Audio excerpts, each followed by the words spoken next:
Committee will come to order. At the conclusion of opening statements yesterday, the chair called up H.R. 3548, the North American Energy Access Act.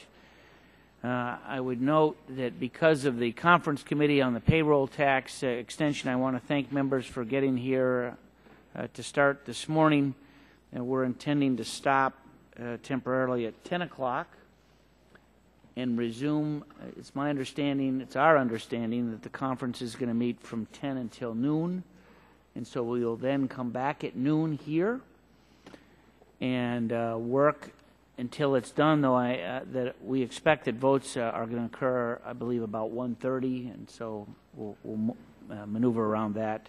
So anyway, the chair would recognize Mr. Terry for the purposes of offering an amendment in the nature of a substitute. Mr. Chairman, I appreciate you bringing up the amendment in the nature of a substitute, and I introduced 3548 in December. If the gentleman will suspend, do you call up the amendment? Call up the amendment in the nature of a substitute.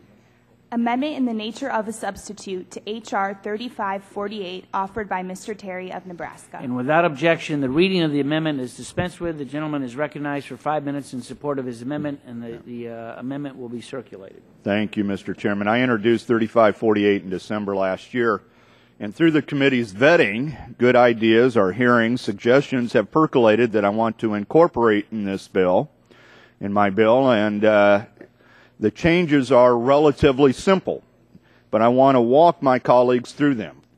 The first three changes are in Section 3, specifically the amendment in the nature of a substitute clarifies that FERC must issue the permit without additional conditions. FERC often issues its permits with conditions, and I want to clarify that FERC cannot attach additional conditions to the pipeline. In other words, only the conditions in the FEIS would apply, of which there are multiple conditions already in those. Those will stay. Also, it requires FERC to enter into a memorandum of understanding with the state of Nebraska within 30 days of enactment. The state of Nebraska was unable to testify 2 weeks ago due to State Department objections. But within the testimony that the Nebraska DEQ submitted was a concern that the State Department had not entered into an MOU with them, even though the MOU was sitting on the State Department's desk ready to sign. This amendment would ensure that FERC cannot be similarly dilatory in executing an MOU with my home state. This gives my home state a path forward on this issue, instead of being in limbo as they are now. The third of the three amendments to Section 3 would clarify that the holder of any permit issued under the Act may begin construction of portions of the pipeline while the proposed Nebraska route modification is being determined. The last change in this amendment comes in Section 4. I'm clarifying that only federal law I intend to supersede with this legislation is the requirement that a presidential permit must be obtained for the pipeline. This change was brought up in the Rule 11 hearing with the first panel. All the other federal and state laws continue to apply. By taking the issue out of the President's hands and entrusting the issue with an expert pipeline agency, I hope we can depoliticize this issue and get the pipeline and the jobs and the energy that comes with this pipeline. With that, Mr. Chairman, I'll yield back. Gentleman, yield back. Chair would recognize the gentleman from California for 5 minutes. Thank you, Mr. Chairman. I oppose this amendment. This bill is an unprecedented regulatory earmark. The legislation singles out one project for special treatment. In some ways, Mr. Terry's substitute amendment improves the pending legislation, but in other ways it makes it worse. As introduced, the bill called on the Federal Energy Regulatory Commission to approve TransCanada's permit in 30 days. Representative Terry has presented this as simply putting the project in the hands of an expert agency. When he introduced the legislation, he said that, quote, going forward with FERC is simply moving the authority to an agency that understands pipelines, end quote. But this legislation is not about letting experts do their jobs. FERC testified before us that it was impossible to allow for public comment and build a record that would yield a defensible decision in 30 days. And now this substitute goes even further. It's FERC's duty and practice to impose conditions on permits when circumstances warrant, for instance, to serve a public interest purpose. Apparently, there is concern that the experts at FERC could find it necessary to add a condition to the Keystone XL permit. So this substitute makes it absolutely clear that FERC may not do this, no matter how compelling the reason may be. This amendment says that we're going to tell the experts at FERC to issue the permit, but first we're going to put them in a straitjacket. FERC won't have the time to identify any problems, and if they do, the law won't allow FERC to address them. Under the Keystone XL project, the American people will bear the risks and big oil will reap the rewards. With this pipeline, we get more carbon pollution, more dangerous oil spills, land seizures by a foreign company, and higher oil prices in the Midwest. Big oil gets the ability to extract more profits from the Midwest, a conduit for exporting tar sands products to China, and the green light to exploit the tar sands at maximum speed, regardless of the consequences. President Obama listened to differing views of American citizens and made a responsible decision. He said he would not approve the pipeline through the ecologically fragile Sand Hills area in Nebraska, but the State Department would consider an alternative route.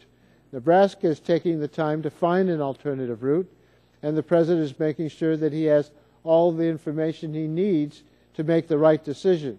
If Mr. Terry really wants to let the experts at FERC do their job, he may wish to take this legislation back to the drawing board.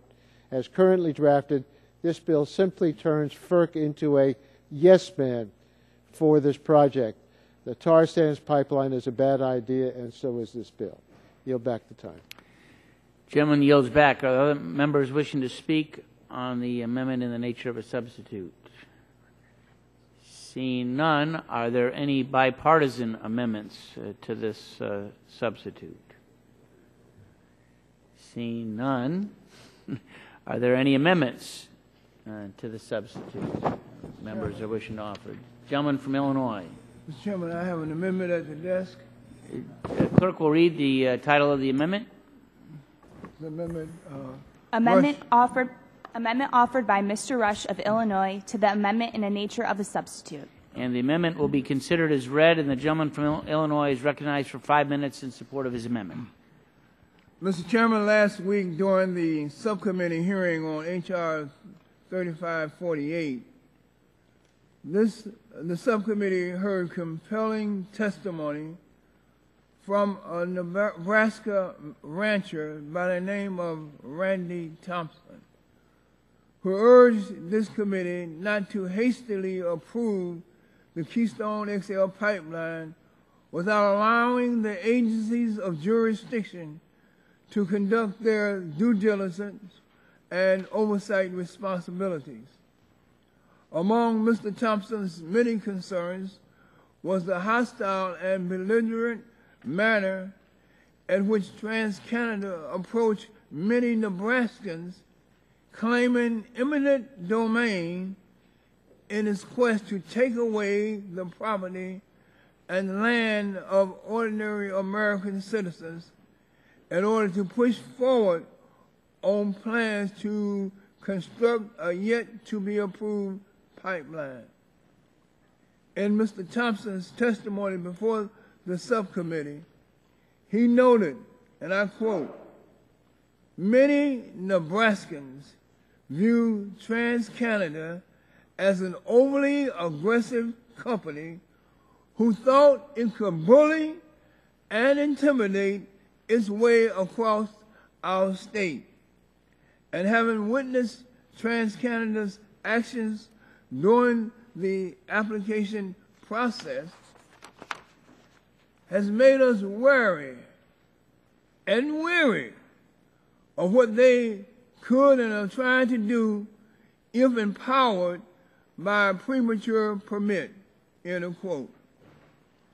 In detailing how TransCanada has approached Nebraskans over the issue of eminent domain, Mr. Thompson went on to say, again quoting him, in the heartlands, many of us feel that approval of this project would strip us of our individual property rights.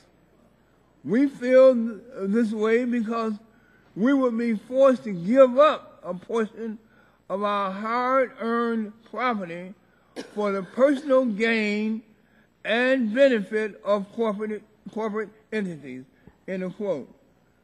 Mr. Chairman, even if we cannot come together and agree on the necessity of hastily approving the Keystone XL Pipeline without the appropriate time frame and federal oversight, surely, Mr. Chairman, at the very least, each of us, as representatives of the American people, elected to watch out for the public's best interest, ought to agree that it is morally wrong and incomprehensible that we will allow a foreign company to push American citizens off their land for the sole purpose of allowing a pipeline that will ultimately be used to export oil overseas.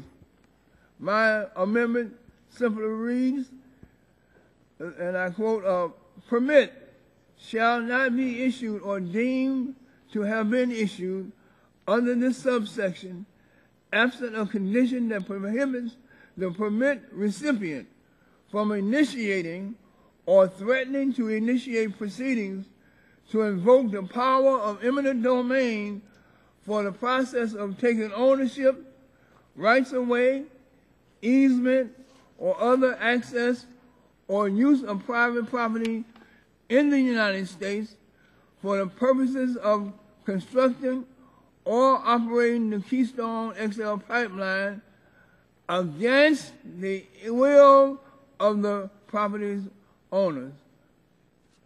Mr. Chairman, in 2005, when the court decided Kelo versus the City of New London, which upheld the use of eminent domain, the House moved quickly to condemn that decision in a bipartisan manner, with 220 Republicans voting with me in favor of a House resolution expressing our disapproval of the court's decision. I hope that today we can again find our way across party lines and do what's right and in the best interest of ordinary American citizens. I urge all of my colleagues to support my amendment. With that, I yield back the balance of my time. Chairman yields back. Other members, Chairman. Gentleman from Nebraska, Mr. Terry, is recognized for 5. To speak against the amendment, first, before I get to the merits of Mr. Rush's amendment here, I want to state that there was a phrase used, push them off their land. This is a right-of-way where they'll but use 50 feet, bury it, and the landowners then continue to ranch on top of it or grow their crops on top of it. So it's not pushing anyone off their land. I just want to set that straight because I think that shows an image here that's just not accurate to begin with. Now, they're a private company and they negotiate.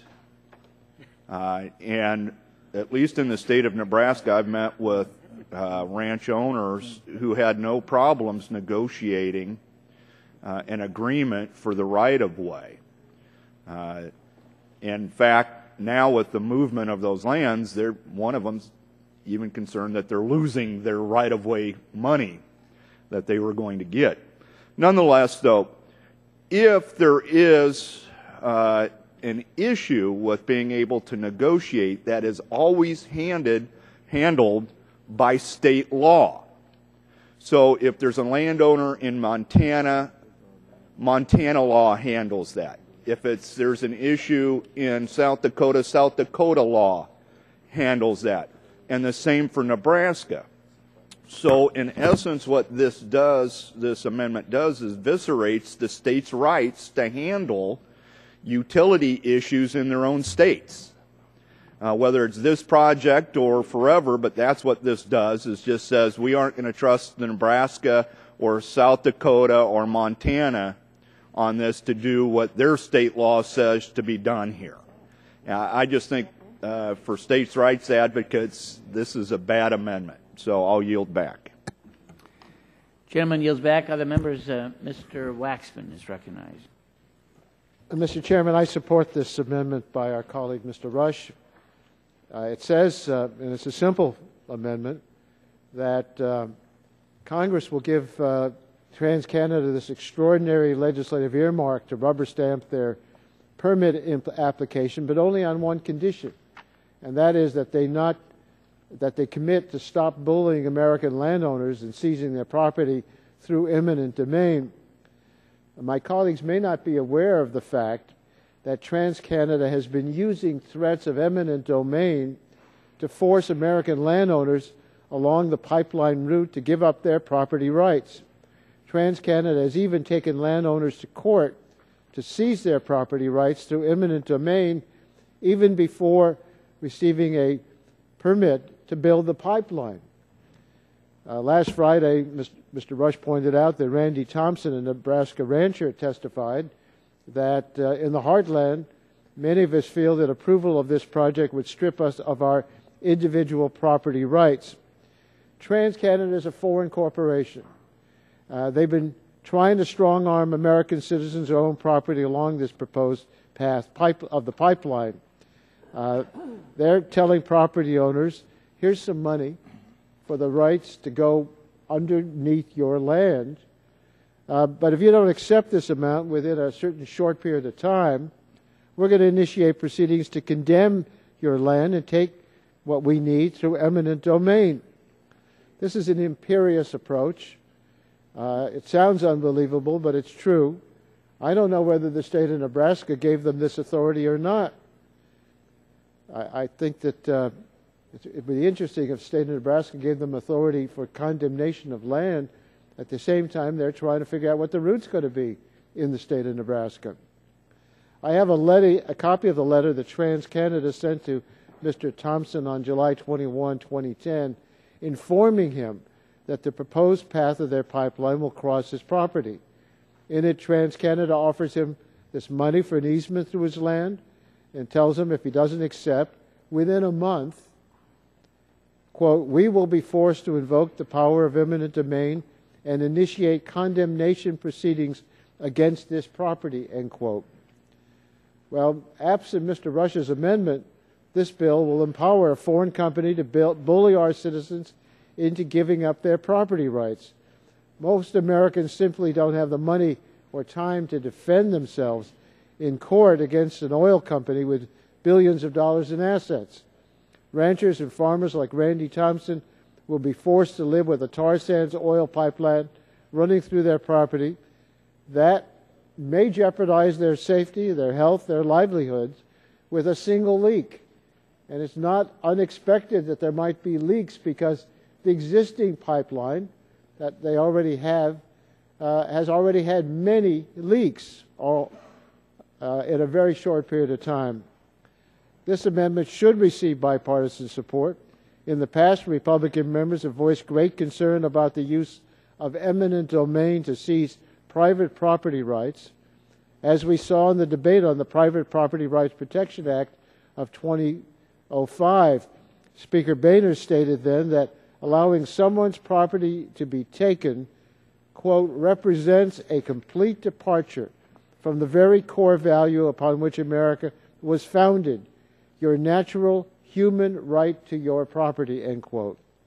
I hope my Republican colleagues' support for private property rights holds even when it's an oil company, rather than a democratically elected local government that seeks to use eminent domain. I think this bill is an insult to American citizens who oppose the Keystone tar sands pipeline and expects their views to matter. But it will be still worse if this bill, by granting the permit without condition, unleashes TransCanada to bully and threaten American landowners into giving up their property rights. I urge my colleagues to support the Rush amendment. Chairman. Yield back the balance of my time. Gentleman from Oregon. I have a couple of questions for the council when it comes to this issue of eminent domain.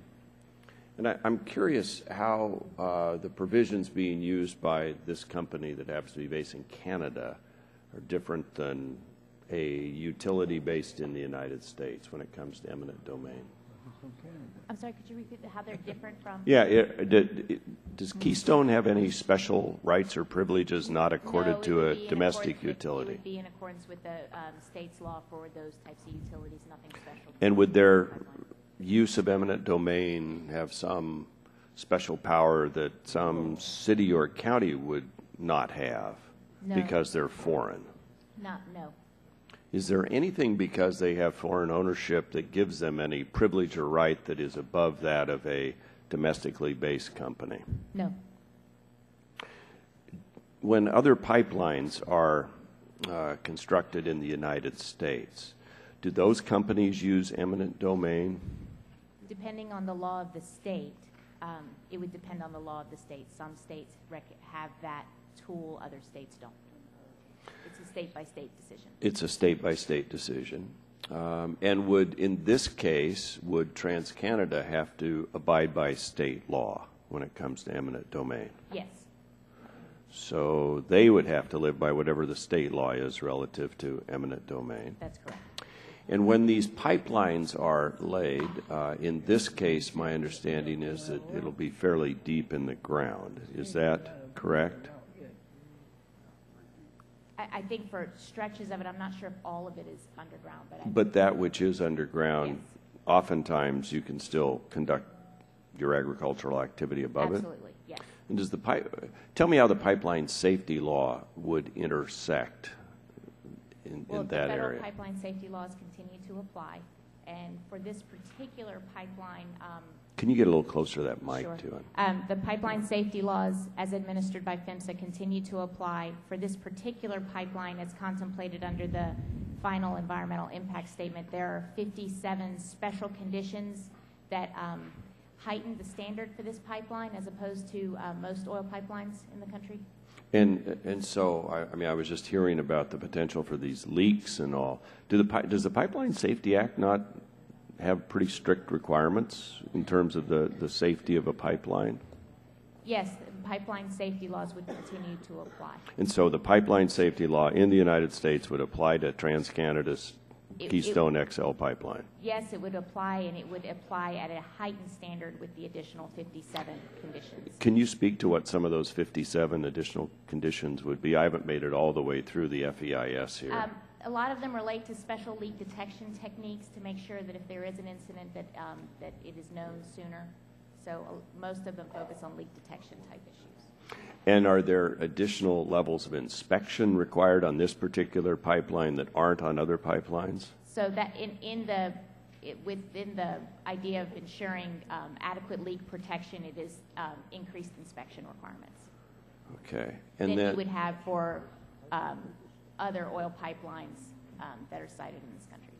And are there, when it comes to, I keep hearing this issue at tar sands, which I think really is at the crux of the opposition here, is that this is an attempt to stop production of, this is my commentary now, I won't ask the council this, but to stop or hinder the development of oil from tar sands in Canada. I really think that's it as it relates to global warming issues that some people are pretty passionate about. But when it comes to the pipeline itself, are there differences in how that tar sand oil would flow from a Canadian-based field versus anywhere in the domestic United States? Well, in other places in the United States, they use truck and rail also, but most oil, large transmission of oil is through pipeline, but there's also truck and rail. But the fact that it's tar sand oil, would that change how that pipeline operates? Is that no. really an issue when it comes to the pipeline safety law? Well, I think embedded in some of the 57 conditions was consideration with the nature of the crude oil from the oil sands, but nothing particularly distinguishable. Okay, thank you. Thank you, Mr. Gentlemen, yield Chairman. his 10 seconds so I can ask a 5, question. 8, 7, sure. Did the state of Nebraska agree to eminent domain for this pipeline? I think that there is eminent domain authority within the state of Nebraska for pipelines. And my time's expired, Mr. Well, this company is telling landowners that they can go into eminent domain. Do you know whether the state of Nebraska has given them that authority to make that claim? Whether I think that it's a process. No. Do you know whether the state May of I Nebraska answer the is going to- question instead of our counsel? Well, look, this is a legal question, so if she doesn't have an answer, then I'd be happy to yield to you. Mr. Chairman, my time's expired. If I seek unanimous consent to let Mr. Terry respond, since he's an attorney from Nebraska. I object. Gentleman's time has expired. Are there other members wishing to speak? Mr. Chairman, Gentleman from Texas, Mr. Gonzalez. let me ask counsel a question. Doesn't the concept of eminent domain contemplate a taking, an appropriation? Yes. I mean, that's the whole basis of eminent domain, and that there's a governmental purpose or interest that trumps the private property rights of a citizen. There's a balance with just compensation, but that's a component. We can get into compensation forever on that, but it is still a taking. So if you have a pipeline deep in the ground, it is still considered a taking, right, of a private property owner's land. So I just want to make sure that we know what we're dealing with. Secondly, doesn't the power of eminent domain belong to a governmental entity, but it can be assigned to the private sector? Is that what Mr. Waxman's question goes to? And that is, has Nebraska clothed Transamerica or TransCanada or whatever particular entity with the authority that the sovereign would have? The state's authority for eminent domain would be given to it by the constituents of that state, and then it would be the states to then delegate it or give it as appropriate, that authority that it has. But who would be making the determination on whether to appropriate someone's property, whether it's beneath the ground or above the ground? It still would be a private enterprise, would it not? I actually think that, and I'm not well versed on the specifics of Nebraska law, but I think it goes through a process that if there was a particular area or right-of-way that the pipeline operator was looking to exercise authorities related to eminent domain, that there is a process involved with that. That it's not. And do you know if that process has been completed in Nebraska in order for TransCanada to be making those representations to Mr. Thompson, the property owner? And I will yield to my colleague, Mr. Terry, because he may know the answer to this. It's in state statute. The process is already spelled out in state statute, so whoever follows the state reclaiming statute. my time, I know that it's spelled out just like in Texas. Has it been exercised and has it been granted? Well, it doesn't need to be granted because it already exists in state law. Whether they've used that or not, I haven't heard of an instance in Nebraska where they've gone to court or used it. They've been able to negotiate. Okay. And reclaiming my time, let me ask you, Mr. Terry, does that mean that at this point in time, TransCanada has the opportunity to go through the process, has not gone through the process, but is making a representation to Mr. Thompson, the property owner, that they will, in essence, appropriate his property, even though it's below ground level? I'm not going to put myself in the minds of TransCanada. All I know is that there is a state's process spelled out in statute in which they could. Now, Mr. Thompson's property is going to is now irrelevant in this process because there's been an agreement with the state of Nebraska to move that pipeline. So that route through his family's property is going to be rerouted. When they this is why this statute's important in the memorandum of understanding, so they can actually pick a new site and start negotiating with those landowners. And reclaiming my time, look, I support the pipeline. I just want it done properly. I don't want to circumvent what we have in the existing regulatory scheme with the proper agencies, with the expertise, and I surely don't want to circumvent what we have always been established as policy in this country when it comes to anything that crosses our borders from another country, whether it be Mexico or Canada. That's all I'm asking. But I think when we're dealing with these legal concepts, we need to be very, very honest about what we're doing and who we're empowering and making sure that it is orderly and fair and just to the property owner. We're having reports right now of some heavy-handedness. I don't know if that's true or not. But let's set the stage for these negotiations as the pipeline goes forward. And I'm happy to yield to any of my Democratic colleagues. I still have 31 seconds. Gentlemen, I think this goes to the heart of the matter. Mr. Terry's answers to the questions from the gentleman from Texas, Mr. Gonzalez, he indicated that, well, Mr. Thompson's property is not even under consideration anymore. Well, the fact is that there is not a route that exists, all right? And so here we are giving approval to allow Keystone XL Pipeline to be constructed without Nebraska doing its basic due diligence and giving us a route. So this question will be revisited immediately after Nebraska decides the route that it wants this pipeline to travel. So that's the essence of our problem here. Gentleman's time has expired. Gentleman from Texas, Mr. Barton. Mr. Chairman, I just want to give Congressman Terry the opportunity to respond if he wishes to. I'm sorry, I was being briefed on something. I just wanted to give you the opportunity to respond to the prior question.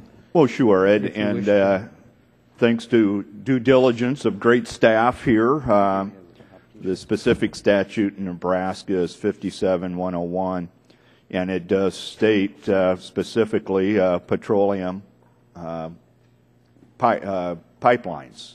It's stated in the statute, and so there is a specific process that is spelled out, as I mentioned, through state statute.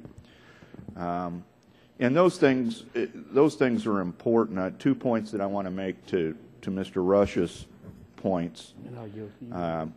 One is the reason why there's this kind of catch-all is that if you have one landowner that, is aligned themselves with the NRDC, and then you have one landowner that can stop a 1,700-mile pipeline, and I think that's really what the basis of this amendment is. But also what it does is it usurps Nebraska law. It makes Nebraska law that's been vetted, has been adopted by its state legislature, that the people are behind, and saying that we're going to make this law irrelevant or non-applicable here. And that's what this really does here.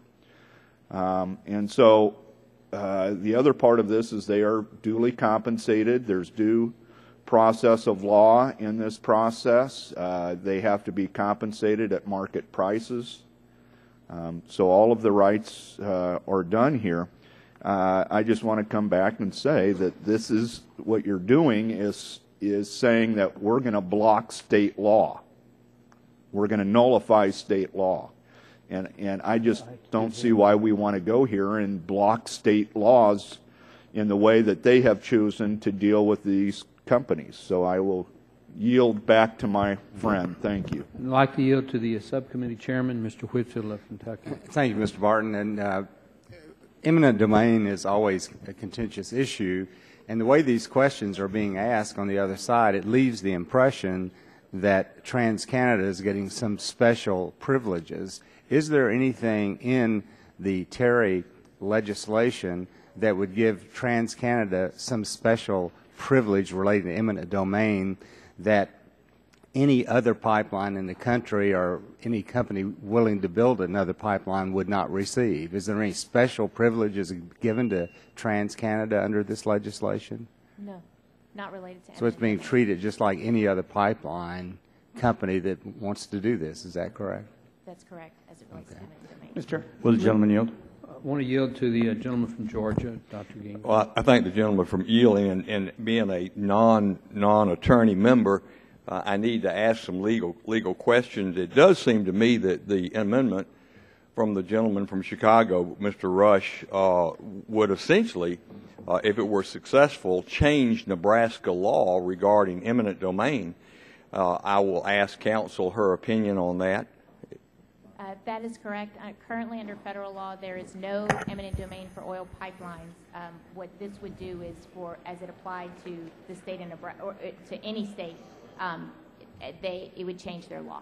It would change their law if they had eminent domain authority. Right. Let me ask counsel one other question, because this has been brought up a number of times in regard to eminent domain and this issue of taking in eminent domain for public purposes in the usual way of thinking of that is to build a school or a transportation corridor for the greater public use. Kelo versus New London was an expansion of that, and I certainly was opposed to that Supreme Court 5-4 decision. But in this situation, and this is my question of counsel, this taking under eminent domain, and I think Mr. Terry just addressed it briefly, fair market value, that's anybody's determination. The Transcontinental offers what they consider fair market value for the taking under the power of eminent domain granted to them by the state of Nebraska.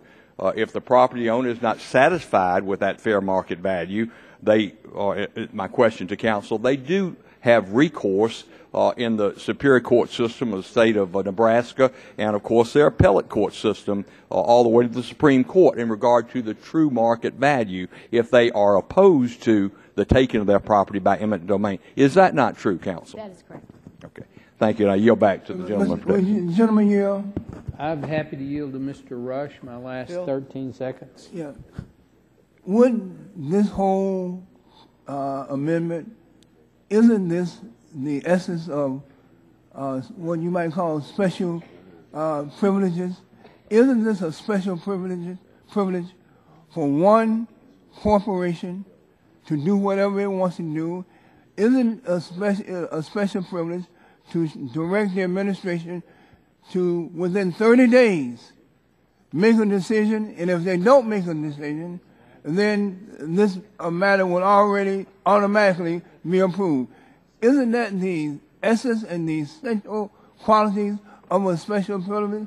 The whole thing here, I might add, is about the special privilege of one company, Keystone, TransCanada, the special privileges of TransCanada. If this is not about a sole corporation's special privilege, in spite of the fears of American citizens, then I don't know what a special privilege is. I yield back. Gentleman's time has expired. The chair would recognize the gentleman from Massachusetts, Mr. Markey, for 5 minutes. Thank you, Mr. Chairman, very much. And it's only to kind of point out that back in 2005, the Supreme Court brought down a case called Kelo versus City of New London. And in that case, the Supreme Court upheld a local government's use of eminent domain to transfer land from one private owner to another to further economic development. Now, the majority's response was quick and furious. They publicly condemned the decision, and they brought a resolution to the floor expressing the grave disapproval of the House of Representatives regarding the Supreme Court case.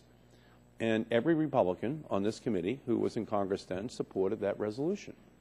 So it's interesting to see that while the Republicans believed that this was a critically important federal issue in 2005, that today they seem happy to allow a foreign corporation to exercise eminent domain. So just want to make it very clear that it's being noted on our side how this has changed as the circumstances has changed. I yield back to balance of my time. Chairman yields back. Chairman. Gentleman from Illinois, Mr. Shimkus. Thank you. I'm glad to see my friend from Massachusetts concerned about private property rights. It's a good thing to do. If the staff would put up the slide on the screen, let's put this all in perspective. And it's going to come up. Yay. Come on, staff, don't let me down. Say hi, Mom. Okay, those are the pipelines in the United States currently. Canada to the United States, you have a pipeline from Edmonton to Puget Sound, Edmonton to Guernsey, Edmonton to Detroit, Montreal to Chicago, Regina to Guernsey, Calgary to Barstow, Fort Nelson to Melford, Gouldsboro to Westbrook, Medicine Hat to Tuscola. Tuscola is in my district, just to point that out. Medicine Hat to Billings, Quebec to New Jersey, Toronto to Boston, Toronto to New York, Winnipeg to Omaha, Winnipeg to Detroit, Edmonton to Windsor. Now we have two pipelines that are flowing from the United States to Canada, Portland to Montreal. That's a long distance. Portland, another one from Portland to Montreal, Prudhoe Bay to Edmonton, from Mexico to the United States, Reynosa to El Paso. Folks, this isn't stuff we haven't done before. There is a system by which we approve pipelines, and especially the ones that my point is, this is not new, and we do it for the public interest and the public good to make sure that we have a free flow of oil and refined products, environmentally safe. Can you imagine if all that product was moving by truck or by train? This is such a ridiculous debate that it's just furious that we don't understand how much product flows by pipeline today and the environmental benefits of that. But here we're demagoguing one pipeline to make us more energy secure. And I think my friend from Texas, Mr. Green, would like to some time. Does the gentleman yield? I would. If taking advantage of your map, I want to show members why I'm concerned about the legislation. But this amendment's a bad amendment to a bad bill. If you look in the central part of the United States where Texas is at, so many of the pipelines are there. We have existing law already on the national basis. We have FERC that regulates natural gas pipelines, but they don't regulate oil pipelines. But with this legislation, we're changing it for oil pipelines. But with this amendment, we're eliminating eminent domain for all those pipelines my colleague from Illinois has talked about that already come across the border. So I don't like the bill because I don't think we ought to remake federal law for a pipeline. I support the pipeline, and hopefully it'll be built, but I don't want to mess up things along the way. And if this bill passes with this amendment, it'll be doubly worse because eminent domain has been part of our being since railroads were cutting across Nebraska. And private entities have that right for eminent domain, and there are regulations on it. If the landowner doesn't like it, you go to the courthouse, and you can oppose it, and you end up getting more money from it. But there's a way to do it, and this bill and this amendment would make it much worse for the rest of the country. So thank my colleague for yielding. And reclaiming my time, with gentleman from California, I yield. Yeah, I appreciate that. And one of the things that I think we've got to remember too, we're setting a precedence here. This is a precedence not only going to apply to oil lines, but we'll set the precedence. This is what we're going to do with easements with transmission. And as my colleague from Massachusetts, who's been brave about standing up for wind generation, even in a state against opposition, the greatest barrier for renewables to get to cities is the creation of transmission lines down the line. You start setting a precedence that you are going to now not only not expedite the process, you're going to slow down the process of being able to make a linkage between where the energy can be created and where it can be consumed. Your wind generation in the central wind belt, and I'm sorry we don't have a map to show where the greatest potential for wind generation is and where the demand is. You follow this precedence and go down the line, there are people who will not be able to invest in wind generation because they'll know this government will not back up the ability to transmit that clean energy over to where it needs to be done. So careful where you go with this, guys. You may be aiming at the poor Canadians because you don't think they care about the environment. But what happens with our strategies here in the United States when we set the precedents that the use of eminent domain will not be allowed for natural gas transmission or for clean energy? And remember, clean energy has a transmission problem usually 2 or 3 times longer than traditional energy. This is going to be a big issue we should be working together with, not setting this kind of precedents. And just reclaiming my time to define the map was that this was for crude oil, natural gas, and products. Products is a refined product after it goes from the refinery. So I just want to put that on the record. Yield back. Gentleman's time has expired. Gentlelady from California is recognized for 5 minutes. Thank you, Mr. Chairman. In looking at the amendment and the nature of the substitute, on the second page toward the end it says, while a route modification is under consideration in Nebraska, the permit applicant may begin pipeline construction in all states other than Nebraska. Now, given this, how does it come to be that the company is issuing letters of eminent domain to people if there is not even a route in Nebraska? Is that a question to council?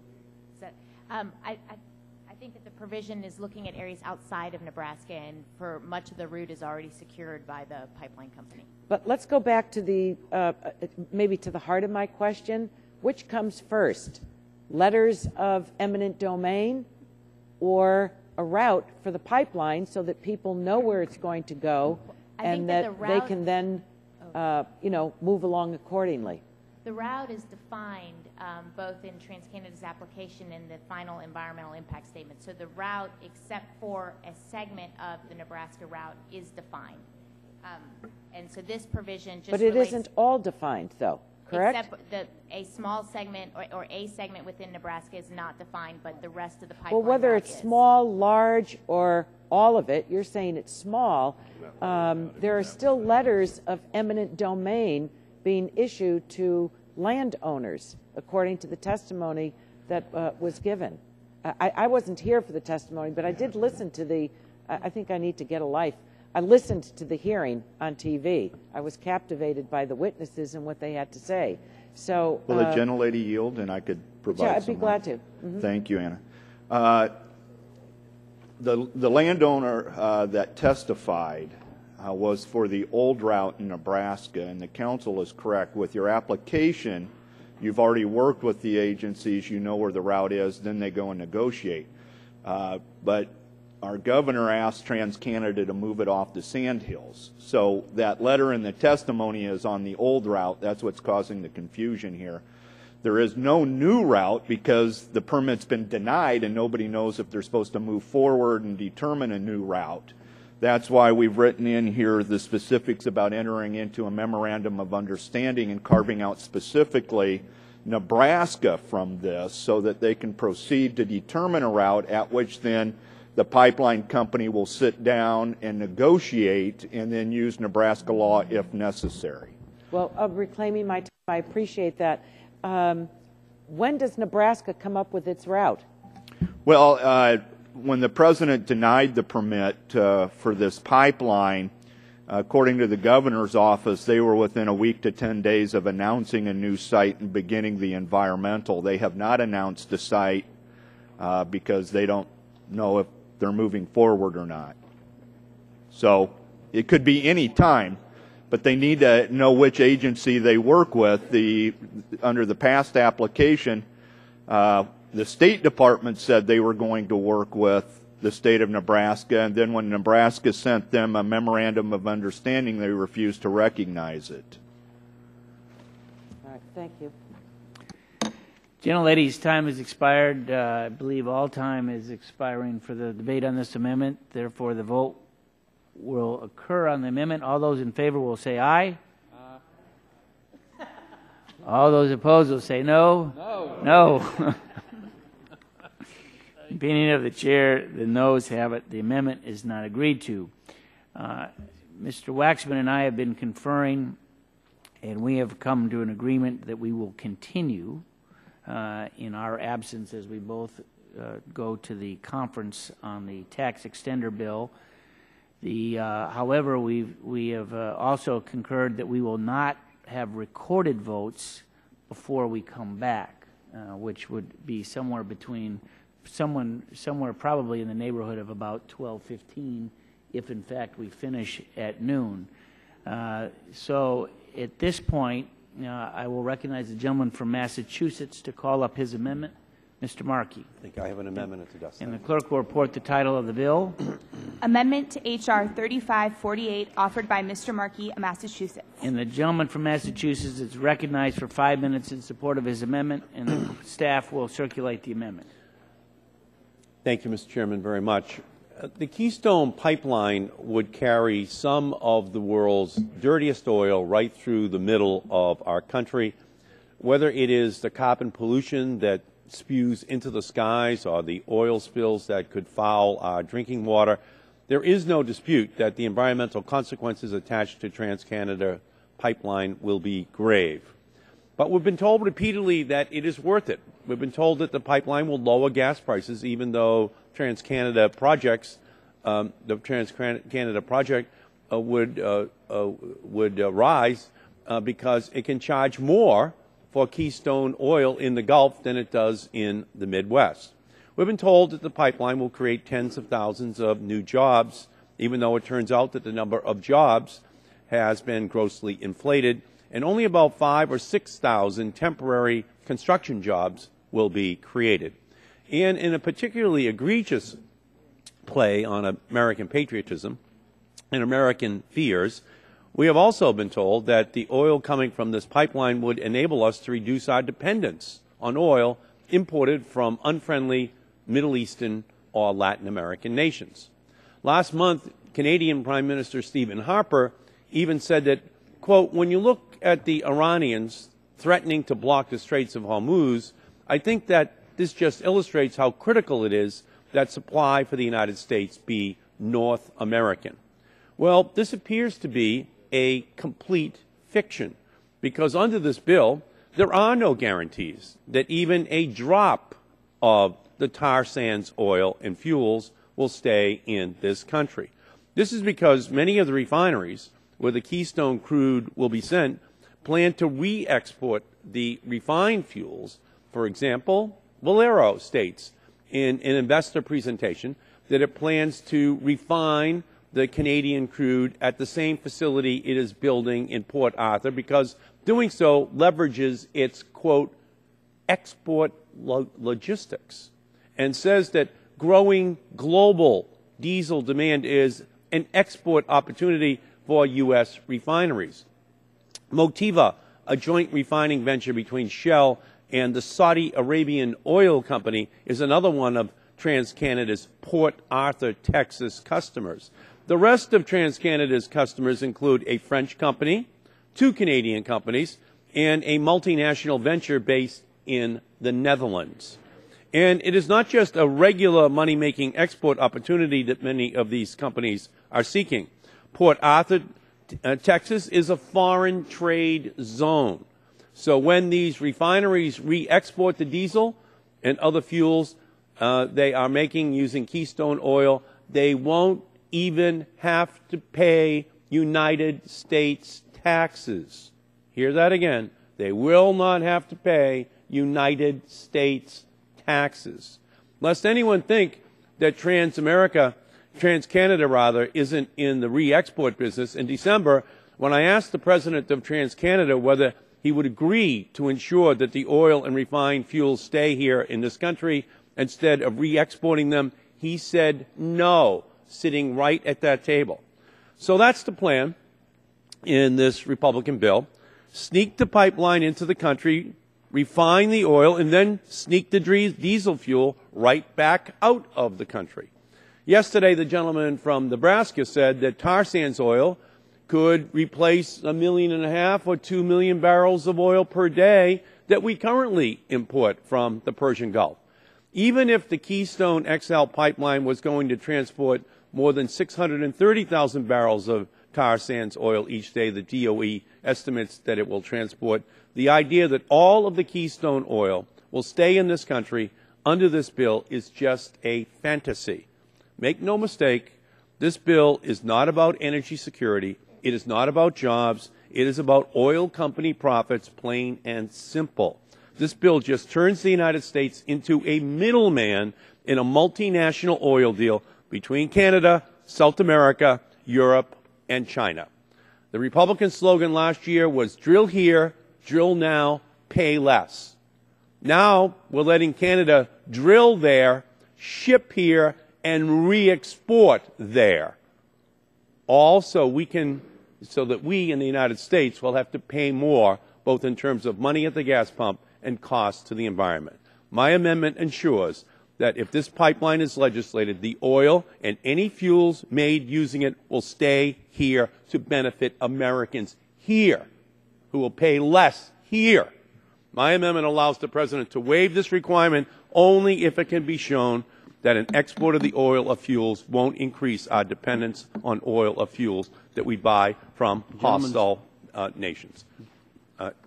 Gentleman's time has expired. Thank you, Mr. Chairman. Who seeks recognition? The gentleman from Illinois. Thank you, Mr. Chairman. Shimkus. I like my map better than my friend Mr. Markey's map. Just because it shows all the pipelines that we have currently in this country. I also would like to I've said this numerous times in this committee, that the Keystone Pipeline ends right outside my district. And my refinery, the ConocoPhillips refinery, did a $2 billion expansion during the lowest economic times. Why? So they could ship it to down south, so they could put it on ships? No, to refine it. There's a better return on investment for refining a product and selling a product than just moving the bulk commodity product as it is. But let's just take my friend's debate for what it was. So what if the crude oil goes on the world market? So what? Don't we understand supply and demand? Don't we understand commodity products? The more supply of a commodity product on the market, the lower price if demand stays the same. It's very simple. My friend's map had why would we ship crude oil down to the Gulf Coast to then ship it to China? Where is Harper today? Harper is in China. Why? Because he's trying to cut the deal to move the pipeline west versus south. Wouldn't that be a better plan for the Chinese? And we know their great environmental record of the Chinese, and we know the great record of moving crude oil across the seas. I would still say a pipeline is the most secure, the safest, environmentally sound, and it's proven by the hundreds of thousands of miles of product that we ship by pipeline every day. Whether it's crude oil, whether it's natural gas, whether it's refined product. I challenge you, go visit a refinery. Look at the tanker trucks that are rolling in there. You know, there's none. Because it's all coming in by pipeline, and it's all going out by pipeline. Now, again, the benefits, I would just also encourage people to look at the Bloomberg article from the day, February 6th. Americans gaining energy independence, which is what we talk about in this committee all the time. Wouldn't it be great to get to energy independence? And in part of this whole article, it talks up, mentions stepped up oil output and restrained consumption will lessen demands for imports, cutting the nation's trade deficit and buttressing the dollar. Isn't that a good thing? I would say that's a good thing. And that's from Semensky, who is currently chief energy economist at Deutsche Bank AG in Washington. Another point that's raised in this article is that, the Keystone XL Pipeline is going to help us bring our crude oil products from the Bakken fields in North Dakota. Instead of trucking it, we can exploit the Bakken fields in North Dakota using the Keystone XL Pipeline. North Dakota, the center of the so-called tight oil transformation, is now the fourth largest oil-producing state behind Texas, Alaska, and California even. California is a big oil-producing state. While U.S. consumers would still be susceptible to surges in global oil prices, we'd end up sending some of that cash to North Dakota rather than to Saudi Arabia, says Richard Shemlinsky. And I think that's what this issue is all about. So don't be confused about the debate of the world oil commodity product. If you accept my friend's premise, more supply for commodity products, demand stays the same, the price is lower. That's true for crude oil, that's true for corn, that's true for beans, that's true for pork, that's true for any commodity product. You increase the supply, demand stays the same, prices go down. So even if you accept his premise, oil going on the world market is a good thing.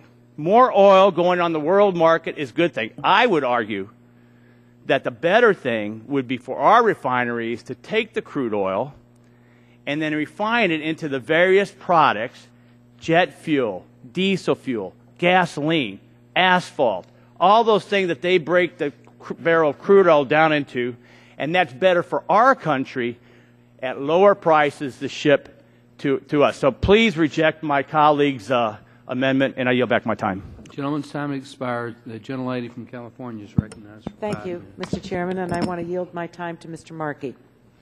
I I wish you told me that before I yielded. I thank the gentlelady very much. So here's the problem. The gentleman from Illinois is saying that we should just get over it, that this oil pipeline is going to come down from Alberta, go right through the middle of our country, and it's just going to then go out into the rest of the world, and that would be great. That would be great because the price of oil will go down globally. And we should be very happy for that, and somehow or other American consumers will be benefited, even though the export strategy will be to send that oil to China, or to send it to Argentina, or to send it to Europe. And somehow or other our consumers will be benefited by that, because that's the law of supply and demand. The problem is, and we're kind of late in the game on this to kind of reach this point of realization, is that we play under OPEC's laws of supply and demand. And their law is, and here's what they say to us: we supply the oil, OPEC, you pay what we demand. You know, anytime the price goes down too low, we just go and meet in Vienna. We have another new meeting. We just lower the price. We lower the total supply of oil, and you guys just pump it up. And the price will just go higher and higher. So the stories now across the country are saying that by Memorial Day, the price of gasoline could be $4, $5 in some parts of the country. So here's a great opportunity for us.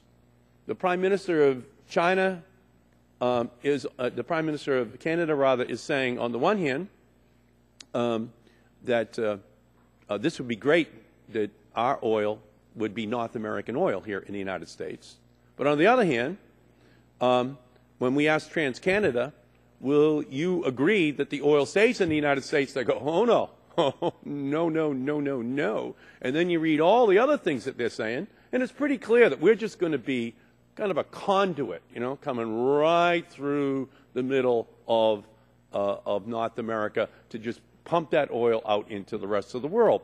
Now, what's the problem with that? Well, the problem is that we don't control the price of oil with such a small amount of oil. Let's just say it's 1 million or 2 million barrels of oil a day going out into the global market. But for the United States, it would be a lot of additional oil just for our market. Now, why is that important? Well, here's a big fact for you. Last year, for the first time in 62 years, the United States was a net exporter of oil products. You understand that? In 2011, we were a net exporter of oil products. You want to hear something? You want to hear a second issue? With the gentleman yield. Just let me finish. Our number one export last year was oil products. So I think that's infuriating ordinary people who are looking at $4 and $5 a gallon gasoline. That this policy of exporting oil and increasing the amount with this bill that's passing today will absolutely infuriate the American driver. And in fact, America has now exported 100 million barrels of oil over the last 7 months. And this bill will just make us a conduit to make it possible to export even more oil as the price of gasoline, of home heating oil, is skyrocketing inside of our country. So whatever you do, let's just play it straight about the Straits of Hormuz. Let's just make it clear that without my amendment that says the oil stays here, that this pipeline won't do a single thing to break our dependence upon imported oil from the Middle East, because you're not giving us this guarantee, and Canada won't give us this guarantee. So Prime Minister Harper, here's the strategy. They will fly to China to talk to China about, would you like our oil? Or they will come to the United States and say, can you build a pipeline through the United States so we can send the oil to China and to South America? It's going to China. It's going to South America. It's going to Europe under any circumstances unless you pass my amendment to keep it here. That's the Canadian plan. Don't you understand? That's their plan. And if I came from Louisiana or Texas, I'd go along with opposition to my amendment. By the way, if you come from Louisiana or Texas, vote against the Markey Amendment. I'm telling you this right now. Vote against the Markey Amendment. I give you this warning. Texas, Oklahoma, Louisiana, vote no. But if you come from any other part of the United States, I don't know what you're thinking. This oil is not going to the United States. It's going to other countries in the world. Gentleman's time has expired. Before I recognize Mr. Scalise, I'm going to take the chair's prerogative and ask my friend from Massachusetts a question. When, we all know you were an entrepreneur as a young man and you were selling ice cream at Red Sox Fenway Park. Isn't that correct? This is true. Did you only sell ice cream to people that said, I will eat it right in front of you right now? Or did you let them do whatever they want to with the ice cream? No, I actually, because... Did you have a eat in my presence requirement to buy your ice cream? I had an eat in the United States rule, okay? You had to eat it within Red Sox Nation. Did okay? he You sell could it not to go Yankee to where the fans? New That's York what I wanna Giants know. or the New York Yankees I just play, wanted okay? to know. Did he sell it to Yankee fans, Mr. Chairman? I just wanted to know if he had some. That's true. If he had restrictions on who he sold his ice cream to. Let me say this: there was no world ice cream cartel. I was afraid of Mr. Softy. I was afraid of some of the other competitors, but they were right there. They were American, and I knew that. That I had to keep my prices low if I was going to unload my chocolate. I'm going to recognize one of the folks from Louisiana that you pointed out, Mr. Scalise. Thank my colleague from Texas from Yield, and I hope my colleague from New England is not blaming the entire oil industry just because the Super Bowl was played at Lucas Oil Stadium on Sunday. I think there's a confusion being presented here between oil and refined oil. And I think that gets to the heart of the flaw of this amendment, because if you read this amendment by my colleague from Massachusetts, you could really call this the ship more jobs to China amendment. Because under this amendment, no American company would be able to manufacture products, and right now there are over 6,000 products that are manufactured using oil byproducts. None of those products would be able to be exported to any foreign country. So you literally, and we've got a chart here of some of the 6,000 products that are manufactured using oil. In this list, you've got tires, car tires, bicycle tires, motorcycle helmets, dashboards for cars, mops, roofing equipment, water pipes. Can't manufacture water pipes. Clothes. No clothes would be able to be manufactured in America because of this amendment. Heart valves.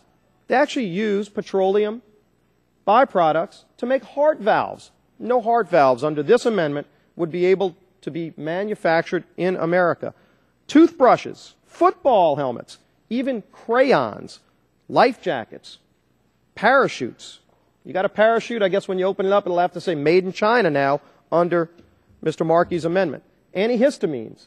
There are a lot of products that are made that help save lives. Just basic aspirin. Aspirin uses petroleum as one of the byproducts in manufacturing aspirin. No aspirin under this amendment would be allowed to be manufactured in America. Purses, deodorant, pantyhose, toolboxes.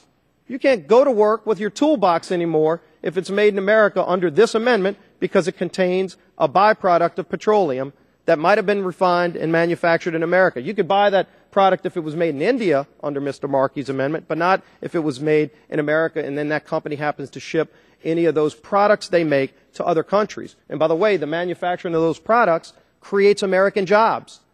Made in America would no longer be allowed under the Markey Amendment because you wouldn't be able to make it in America if you shipped it to any other country as well. You can only sell it in America, but exports would no longer be allowed under this amendment. Think about that. You shut all the ports down in the United States because you couldn't export products anymore. Soap, shoes, footballs, lipstick, eyeglasses, bandages no longer can be made in America if they're exported to another country. Now, of course, under Mr. Markey's amendment, it does have this exception.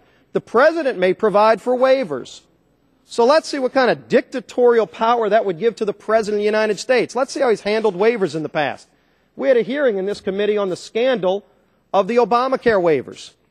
Over 1,400 different organizations went to the White House, secretly behind closed doors. They got a waiver from parts of Obamacare from the president.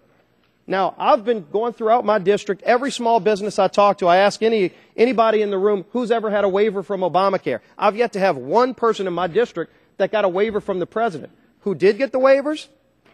SEIU, AARP, AFL-CIO, all the groups that came up here and said they need Obamacare, they went secretly to the White House and they got a waiver. They were able to get their waiver from the president. They begged, pleaded, they probably had to commit to support Obamacare to get a waiver from Obamacare. What an irony that is. All the regular folks out there have to live by Obamacare. But certain select friends, crony capitalism is what we call it, they got their waiver. Look at Solyndra. Another great example of people using political favors in the White House to get special deals. We've seen how that turns out. Doesn't end well for the American taxpayer. Look at Boeing. You know, White House basically told Boeing, unless they use union workers, they can't build a plant in South Carolina. That's how the president uses waivers. So under this amendment, if you make products in America and you happen to do good and find markets elsewhere where you can also sell them and create more jobs in America, you can't do that under this amendment unless you cut that special secret deal with the president. This is the height of crony capitalism, the height of what's wrong with our economy right now. And yet under this amendment, you would not be able to export any of the products that are made on that list if you make them in America. If you make them in another country, that's great. Those jobs would stay over in those other countries. But no longer would you be able to have made in America stamped on products anymore. We got to reject this amendment, and I yield back the balance of my time. Gentleman's time has expired. Is anybody on the minority side wish to speak on their own and not? Do we have to listen to Markey one more time? Gentleman from Texas is recognized for 5 minutes. Mr. Chairman, I'm glad I heard my colleague from Massachusetts give those of us from Texas, Louisiana by to oppose it. Let me start out by saying we produce steel in our country. We may import the iron ore from Minnesota, or we may get it from Canada. Are we going to now see an amendment that we can't export steel? I have this battle sometimes in my own caucus that chemicals and refined products are manufacturing. And our goal in our country is to have manufacturing capability here, and so we can export to the world. We have those downstream jobs, and granted, Louisiana and Texas has most of them. But I don't mind sharing them. If somebody else wants a refinery, I hope I'll help you build it. But why would we say you can't export a product that's produced in our country? Now, sure, we want all the gasoline we want. We want all the natural gas we can get. But we also realize that our natural gas now is we have a glut, and we have to begin to export it or use it for other things, whether it be use it for transportation fuel. More utility companies hopefully will go to natural gas because it's cheapest available, I guess, in almost my lifetime. But this amendment, I don't agree with the bill itself, but this is a bad amendment because it takes away manufacturing capability to export. On our side of the aisle, Steny Hoyer's made the lead on Make It in America. Manufacturing. Refined products and chemicals are manufacturing. In fact, up until the high prices of natural gas in the middle of the last decade, chemicals was one of our biggest export items. And those are jobs that are not only in my district, but all over the country. Actually, Pennsylvania has chemical jobs, New Jersey. We just don't share the wealth with our refinery jobs as much. But refining is manufacturing. My fear years ago is that we had countries, including Venezuela in the 90s, who wanted to build refineries to export to our country. Just think if we would have agreed to that in the 1990s. A bunch of us together as members of Congress opposed it. President Chavez doesn't want to send us crude oil. What if we were waiting on sending the military overseas because we depend on our jet fuel from Venezuela? Why would we not want those production capabilities in this country, produce all you can in our own country, and yet send it overseas? And those of you who may know from Texas, we have some great ice cream we all brag about, Bluebell. We eat all we can and we export the rest. And that's what we can do with refined products. So this is definitely a bad amendment. I don't think they're going to send that crude oil to the Gulf Coast to export it. The gentleman yield. The gentleman yield. Only to my colleague from Oklahoma. Thank you, Congressman Green. We speak the same language. I understand. What do you think would happen to our refining industry here if it didn't have an export market? Because when you refine a barrel of oil, as we all know, as you're talking about, there's a lot of byproducts. Some can't even be used here in the United States because of our punitive environmental regulations. What would happen to them in a tough environment anyway if they did not have this export market? Well, I appreciate that and claiming my time. We have a number of refineries I represent that export diesel to countries in the world who we produce lower sulfur diesel, and we send that overseas, and it's a great export market. But a good example, and the byproduct of a refinery is petroleum coke. I have mountains of petroleum coke in our district. It's shipped overseas. Now, if this amendment were part of the law, would we have to burn that petroleum coke? It burns very dirty. In fact, I was hoping we could develop a way we could use that in our own country instead of exporting it, but so far we can't. That's a byproduct, and if you come to my area, you'll see mountains of petroleum coke that are getting ready to be exported to other countries because they can burn it, whereas we can't. So I agree with you. Congressman Green, what would happen to those refineries in your district that couldn't export at all? They couldn't export those products. Well, we have a great market, but we also need to realize that why would we not export? Do you know our balance of trade has always been a problem in the last 20 or 30 years? Why would we not export a high-end item like a refined product? Just like instead of buying keyboards from China, I would rather have those keyboards made here and let's send them to China.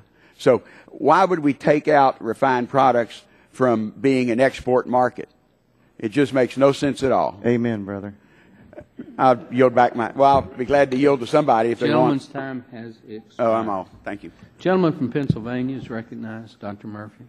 Thank you, Mr. Chairman. I find it fascinating around here that oftentimes campaigns and the politics are criticizing people who are somehow sending jobs to China and OPEC, and then we're buying goods from them. Now, if you wait long enough, everything seems to reverse itself, and now we seem to be criticizing those who make things in the U.S. and want to sell to other countries. Let me name some of the things that we make in the U.S. which we export. Civilian aircraft, semiconductors, passenger cars, medical, dental, and pharmaceutical preparations, vehicle parts, industrial machinery, yes, fuel oil, organic chemicals, telecommunications equipment. The list goes on and on. And as my friend from Texas was just pointing out, there is a great concern for our trade deficit.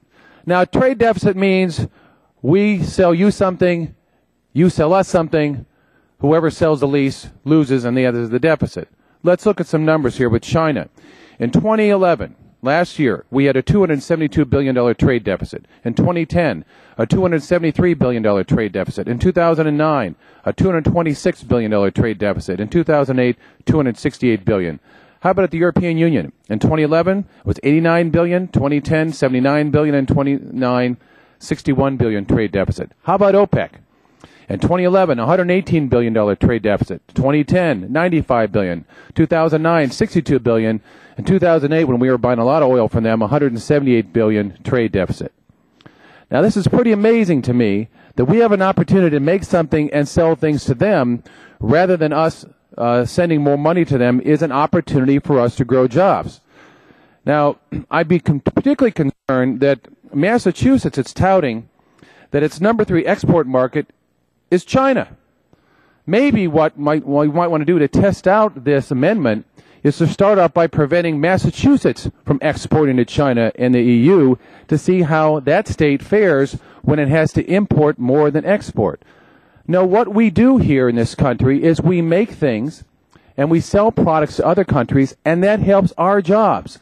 When we refine oil in coastal areas and we sell diesel fuel to other countries, that is exporting things and bringing back money so we can have jobs.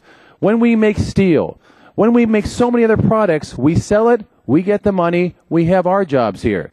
Now, I am really tired also of, in addition to buying products from other countries, of also sending them our blood and treasure to protect their oil fields.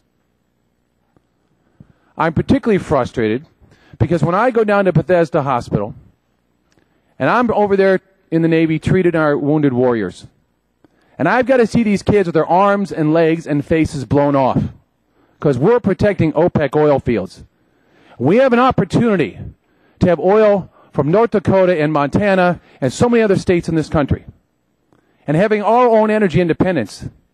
And we're setting up this fallacious argument about we shouldn't be allowed to export, we shouldn't be allowed to lower the overall cost of oil. We should continue to have OPEC with a stranglehold around us for oil and manufacturing while we send our kids over there to die to protect their fields. Please, Mr. Chairman, let's have some sanity in this chamber and in this House and in this committee and understand that all these costs and all these numbers pale in comparison to what we see from sending thousands of soldiers over there to protect Mideast oil. We have an opportunity here to have tens of thousands of jobs with our oil, with North American oil, with North American workers, with North American laborers and operating engineers and welders and steam fitters. What about them? What about American jobs? I've had it up to here with protecting OPEC. I've had up to here with continuing to argue about jobs going off to China. We have an opportunity to do something today. And instead we're saying we can't make things here. We can't manufacture things here. We can't drill for things here. We can't mine for things here and send them to other countries. It's about time. It's about time that we paused and understood that what makes America great is our ability to make things, our strength of our military, the ingenuity, creativity, and inventiveness of Americans. And if we somehow draw this line around our borders and say we're not going to sell anything to the world anymore, we will suffocate ourselves from breathing our own air. We will continue this trade deficit, which is destroying our economy. So I urge my colleagues, if for no other reason than saving lives of Americans who have to go overseas and protect oil fields from OPEC, for no other reason than that, vote no on this amendment and keep Americans strong. I yield back. Gentleman's time's expired. I'm generally recognizing in orders of seniority unless your accent is similar to mine. And then I'm... the gentleman from Pennsylvania, Mr. Doyle, is recognized. Are you trying to say my accent is similar to yours? I'm saying it's seniority, and it's your turn. Oh, thank you, Mr. Chairman. I appreciate. Well, listen, I'm glad my colleagues, my good friend Mr. Scalise and Mr. Murphy, got all that off their chest. I didn't know how Obamacare got into the discussion, but Mr. Scalise, I think you feel a lot better now that you got all that out there. Look, I don't support the Markey Amendment, but I understand why he's offering it.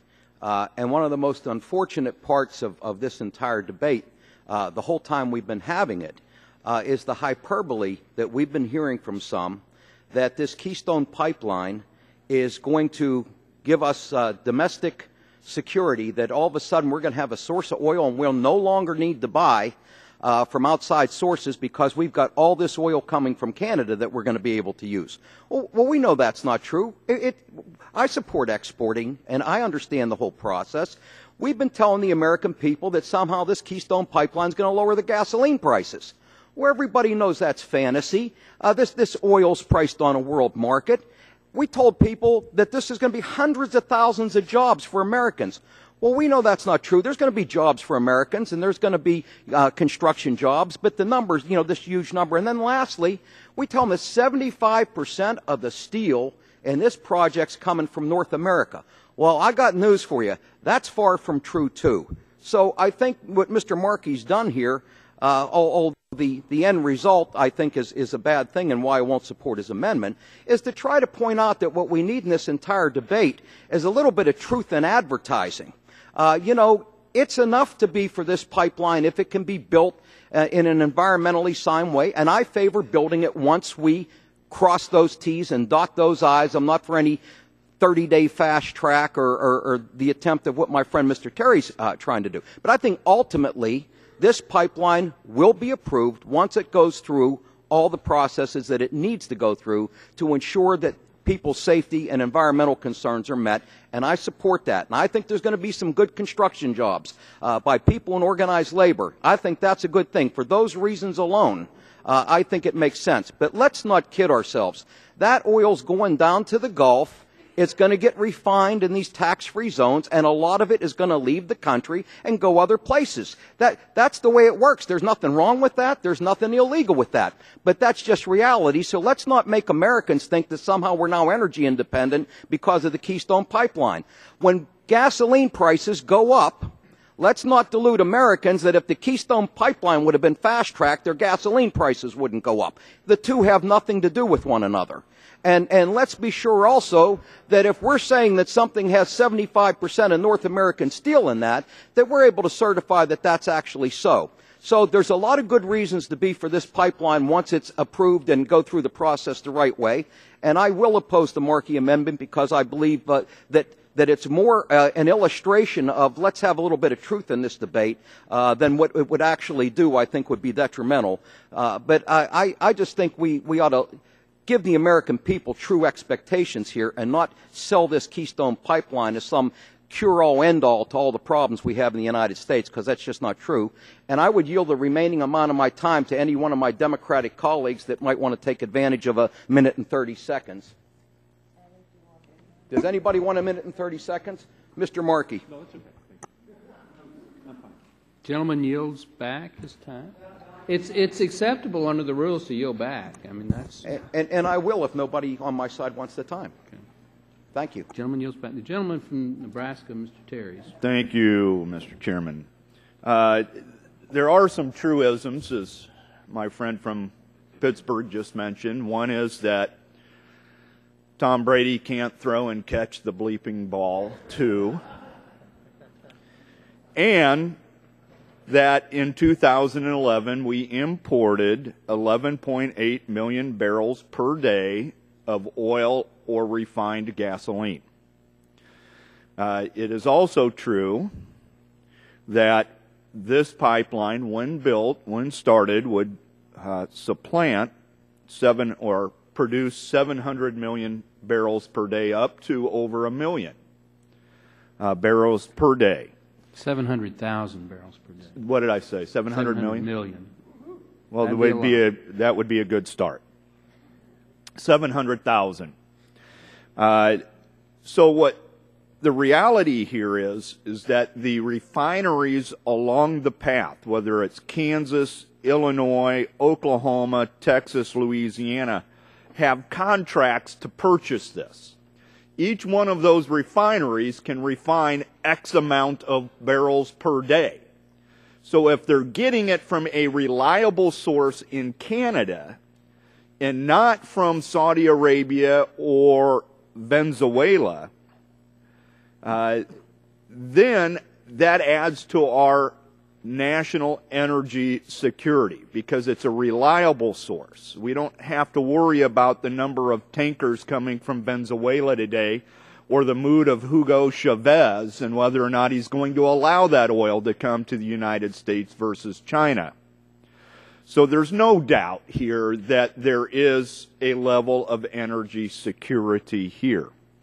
There's also no doubt that as this oil comes through the pipeline to the variety of refineries, that they will, as in every barrel that's provided to a refinery, only a portion of that barrel can be made into fuel that we use daily in our vehicles. The other parts of that, like diesel, excess diesel, is exported to Europe. We've already heard from some of my colleagues that there's other byproducts as well. So this is the Markey Amendment, I would submit, is one of those type of killer amendments that if this would become law, it basically means that you can't use this oil from Canada, which is really the basis of the environmental argument here, is to just not use heavy crude or any fossil fuel. And that's what this amendment is really about. So I would encourage us to put this in perspective, as Mr. Doyle has said. It will create jobs. It will provide energy, a level of energy security for us. So let's go for that. I yield to Mr. Whitfield. Thank you very much for yielding. I just want to make a couple of comments. We also remember our experience on the Alaskan North Slope. Alaskan North Slope oil originally had an export ban, and the ban was controversial and was ultimately lifted by President Clinton in 1996. And a GAO study after the export ban was lifted found that domestic production actually increased because that export ban inhibited exploration. So I think that an export ban would really be doing the exact opposite of what we hoped it would do. And then I would also refer once again to the memo from Carmine DeFigolo, who is the Deputy Assistant Secretary for Policy Analysis at the United States Department of Energy, in responding to the study by Philip Verlager. And Philip Verlager's study is where everyone started talking about, oh, all this oil is going to be exported. Well, in his memo, Mr. DeFiglio basically shoots holes in Mr. Verlager's article. And he specifically says that from their analysis, and their being the Department of Energy, they concluded that very little, if any, of this oil coming into the U.S. would be exported, that there really was no real basis for that.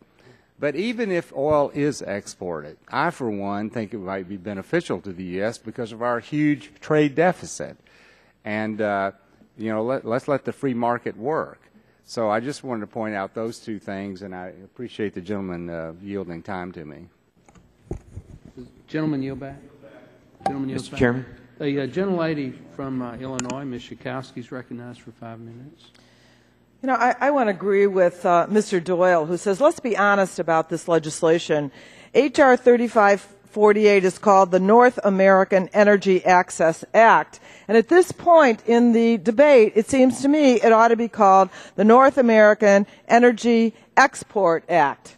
That suddenly we have changed the conversation from how important it is to have energy security and energy independence, and now how great it is to export. So at the very least, we have to have an honest conversation about what this is about. I also wanted to comment on the gentleman from Pennsylvania who talked about national security and this picture of our young men and women dying over the protection of oil. Well, last Friday, the Subcommittee on Energy and Power heard testimony on this bill from retired Brigadier General Anderson as a senior logistics officer under General Petraeus in Iraq. General Anderson was responsible for getting the fuel supplies to the troops, and he stated, and I quote, I strongly oppose the Keystone XL Pipeline because it will degrade our national security. The critical element is simply this. The pipeline keeps our great nation addicted to oil, a dependence that makes us both strategically and operationally vulnerable, unquote. So we have to be honest about our national security and about whether we're really about energy access or about exporting. And I'd like to yield the balance of my time to Mr. Markey. I thank the gentlelady. And, you know, I hear the great concern about any restrictions on any exports of oil from the United States, and that's the free market, they say. So I'm looking forward to next week when each of you can support the bill from Don Young that's coming out onto the House floor, which will open up the Arctic refuge to drilling, but it also contains in it the Young Amendment that bans export of that oil out of the United States. So I'm looking forward to all of you voting on that next week and see how many of you vote against that amendment. No, let me just finish. So you've agreed to an export ban of that oil, but you're opposing this one. And I'm looking forward to each of you next week trying to resolve these basically conflicting export free market principles on the same day. Now, let me just move forward then to the next issue, which is what the bill does. It says no refined products can be exported. So just so you know what refined products are diesel, jet fuel, gasoline, residual fuel oil, butane, kerosene. That's the definition of refined product. That cannot be exported. That has to stay here in the United States. What is not a refined product? Pantyhose, toothbrushes, footballs, antihistamines, steel, which is produced using oil, which is produced here in the United States. That can be exported. Those are not refined products. Why do I make the amendment? I make the amendment because I want a low price for the oil, for toothbrushes, for steel, for pantyhose, for anyone that makes that product here in the United States. Why do I make the amendment? Because I don't want that oil sent overseas that will give other countries an ability to have this oil. You know, the gas industry simultaneously right now has 7 licenses to export natural gas from our country. You want to hear another big number? The price of natural gas in the United States right now is half the price of Europe. That helps every manufacturer in our country. The price of natural gas in America right now is 4 times lower than Asia. That helps all of American industry, all of American consumers, with much lower prices in the manufacture of steel, of pantyhose, of everything else, and it is a big competitive advantage. What does the natural gas and oil industry want? They want to build terminals all around our country to create a world price for natural gas. That hurts us. We are the Saudi Arabia of natural gas. What is this all about? It's part of the same story. How do we export the oil that comes down from Canada through the United States into Port Arthur, Texas, and send it around the world? The world price of oil. Great for Texas, great for Louisiana, great for Oklahoma. Bad for every other state that has a manufacturing base that uses the oil to create products which we want to export around the world as they use oil to make it here in the United States. No problem with exporting that. That's what the debate is all about. Do we keep this precious natural resource here? Gentlemen, time's expired. I'm going to recognize myself, but before I do that, I just want to read your amendment because you mischaracterized it, I think. It says the Federal Energy Regulatory Commission shall require every permit issued under this act to include provisions that ensure that any crude oil and bitumen transported by the Keystone XL Pipeline and all refined products will be entered into domestic commerce for final disposition. So as I read your amendment, it pertains not only to refined products, but also to crude oil and bitumen. Just, you might want to check that. And I'm going to recognize myself for 5 minutes in opposition to the Markey Amendment. First of all, I think we need to realize that there are 2 components to this. There's the crude oil component and there's the refined product component. On the crude oil side, it would make no sense at all for the originators of the oil, i.e. the Canadians, to ship it down to the Gulf Coast to export the crude oil. If you're going to export crude, if you're not going to use the oil in Canada, you're going to export it the most efficient way, and that would not be to send it 1,500 miles through the United States to the Gulf Coast. As a matter of fact, the United States is importing about 9 million barrels of oil per day, crude oil, and we export very little crude oil, less than 50,000 barrels a day at the most recent numbers that I've seen. So you don't have to have a prohibition against exporting crude oil when you have a country that's importing 9 million barrels a day, number one, and number two, the host country, if they want to export it and not use it in their own country, i.e. Canada, they will export it as crude somewhere else that gets them the highest market. They're sending it to the United States because they're getting the highest market price right now. On the refined products, as Mr. Green has pointed out and Mr. Shimkus and others, it is a good thing, not a bad thing, that we actually have a refinery and petrochemical industry that's competitive enough in world markets that we can actually export some of our refined products. They are value-added products. They are creating, maintaining jobs in the United States. 74% of all the crude that comes into this country is used in this country. That's the latest EIA statistic. But more and more we are shipping some of our refined products overseas because we have the competitive industry to do so. We're primarily shipping them to the European market. Our refineries are more competitive. We've invested over $300 billion in the last 15 or 20 years, and we're able to refine low sulfur diesel, as Mr. Green pointed out, some of the distillate fuels, and we actually can be competitive in the European market. That's a good thing, not a bad thing. The gentlelady from the Virgin Islands was talking to me recently that a big refinery in her region is shutting down. I think it's a 500,000 barrel per day refinery.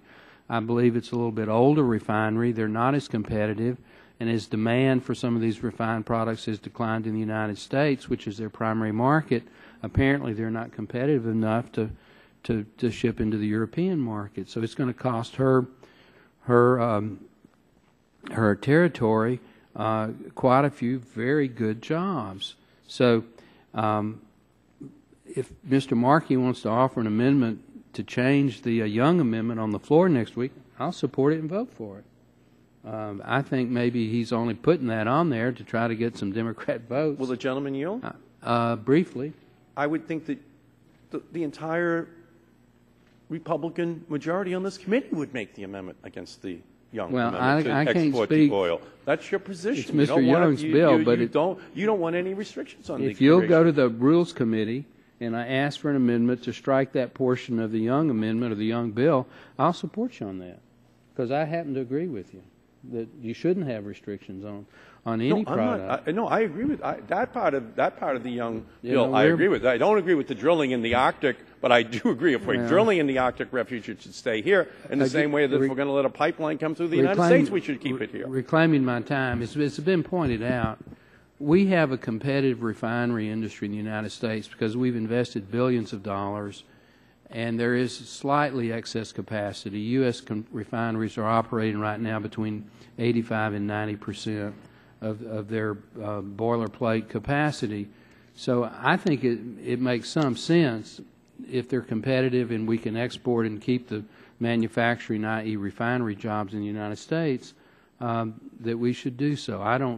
We don't put a restriction on Boston Scientific exporting medical instruments from Boston. We don't put a restriction on movies that are made in Hollywood from being exported overseas.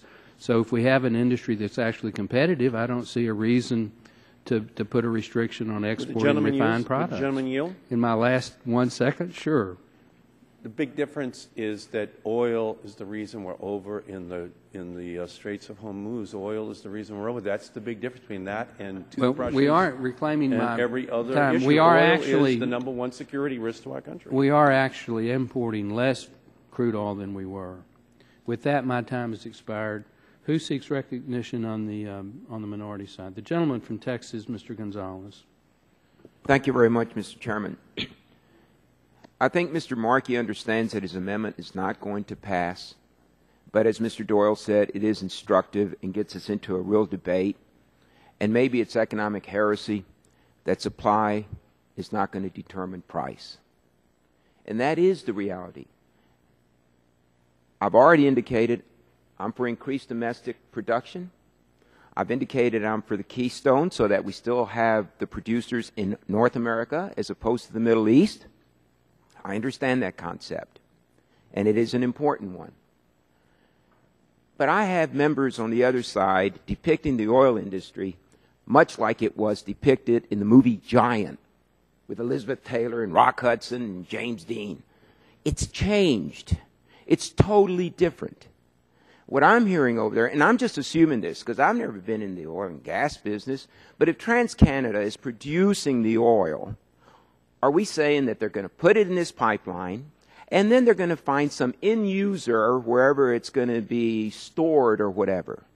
My understanding is that they'll have contracts early on obligating a certain portion of that oil to whoever is the highest bidder based on global market prices.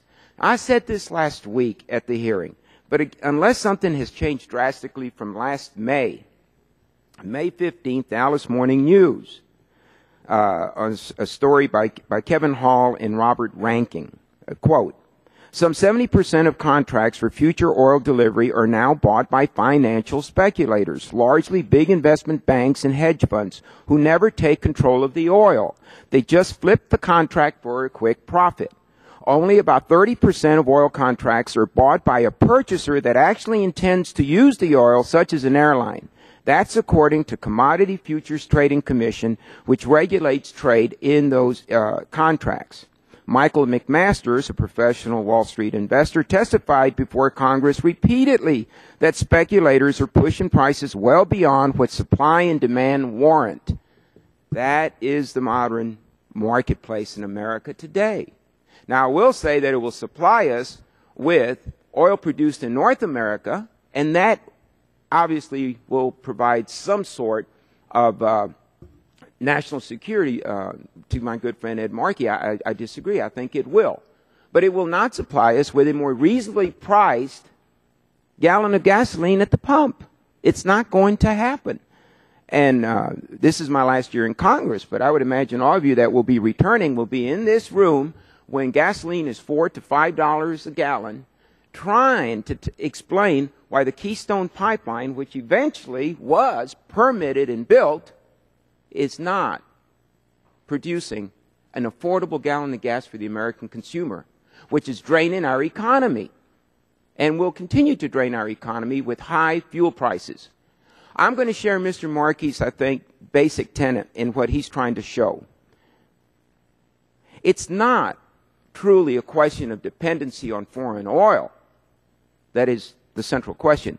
It is a dependency on oil itself. Way beyond the foreseeable future. I acknowledge that I think for the next 20 years, fossil fuel is an absolutely essential mix as a transportation fuel and otherwise. But what it's doing and what it's taken away is a concerted effort that has been led by individuals as Mr. Waxman and Mr. Markey to find alternative fuel sources. But you don't join Mr. Markey in that endeavor either. When we say efficiency, CAFE standards, you're not going to ever be with Mr. Markey on that. Efficiency conservation, you're not going to be with Mr. Markey on that. Alternatives and renewables, you're not going to be with the gentleman yield at that. And this is my concern, that what we're doing is we're regressing. We're going backwards rather than forward. And I know that you can say other countries may not follow our lead, but that's not what should determine what we do in this country when we have the ability to be leaders. So I think of course I won't vote for this amendment, but I appreciate my colleague from Massachusetts making a really important point that I think you'll be able to refer to in future testimony and hearings in this exact room years from now when you're trying to explain what didn't happen that you promised here today. And I yield back. Gentleman yields back. Mr. Chairman. I'm going to recognize Mr. Bilbray, but before that, I want the council's opinion. Does the Markey Amendment as currently written apply to crude oil and refined products, or just refined products? Both. Both. The gentleman from California. Jimmy, could you elaborate a little bit on that, please? The Markey Amendment says that it applies to that the condition applies to any crude oil and bitumen transported by Keystone XL and all refined products whose origin was via importation of crude oil or bitumen by Keystone XL. So that's both crude oil and the refined products. If I may question counsel as well. Sure. So that means that the steel industry that purchases the oil, the United States steel industry produces this oil, purchases this oil, the toothbrush industry purchases this oil, the football industry, that they purchase it, but that the product that they make with it, steel or whatever, that can be exported under the Markey Amendment. Is that not correct? Well, I'm not sure that that's clear either, because the clause that follows that says will be entered into domestic commerce for final disposition, because final disposition is not defined, the product and where that line ends with the products, what happens with it, it's not clear. So, for instance, a refined product that then those chemicals were used to make a product that then it would prohibit selling that product overseas without more clarity on what final disposition is. Well, so when the toothbrush factory purchases the oil to make the toothbrushes, is there anything in this amendment that then in any way restricts the export of those toothbrushes? And I think that the amendment is unclear because to the extent those chemicals or whatever the product is that is used to make that toothbrush, and let's presume that the toothbrush is made here, the final disposition, if you wanted to sell that toothbrush then overseas without better clarity on final disposition, presumably this would prohibit selling that toothbrush to somewhere outside of the country. Well, but you don't make a toothbrush from crude oil. You make plastic and then you use plastic. So right. The Markey Amendment would prohibit the plastic from being exported, but it wouldn't prohibit plastic being made into a toothbrush and the toothbrush being exported, because that's not a refined product under his definition, I think. See, I think that the separate issue that I'm raising that there might not be clarity is what final disposition is, that you're right, that the toothbrush is made from plastic, and the question would then be, when is that final disposition? Is final disposition at the making of the toothbrush, or is final disposition at the selling of the toothbrush overseas? What is final disposition? I'm just using common sense on what we call a refined petroleum product. We don't normally call the finished product. If I could ask the counsel, because my intention here is that the oil can be used by the plastic industry in the United States in order to create the plastic that is then used by the toothbrush industry. And at that point, it is then free to be exported across the rest of the world.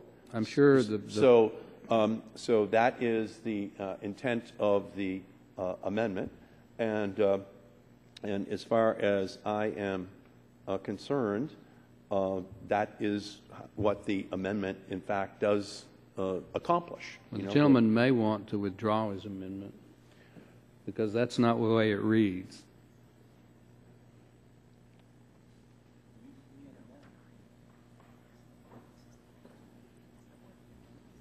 And while he's thinking about that, we're going to go to Mr. Bill Bray for some more debate. Thank you, Mr. Chairman.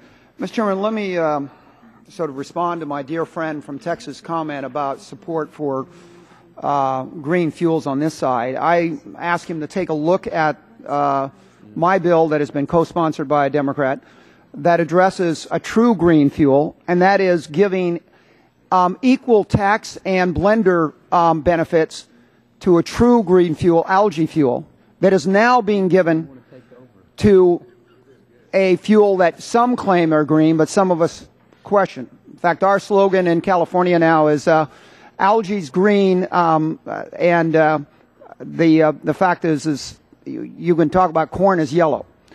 And so I'd challenge you to take a look at the fact that this Congress continues to subsidize one form of so-called green technology and specifically excludes the most promising threshold we have out there that everybody who supposedly claims to be green claims are for, but won't take the time to correct it.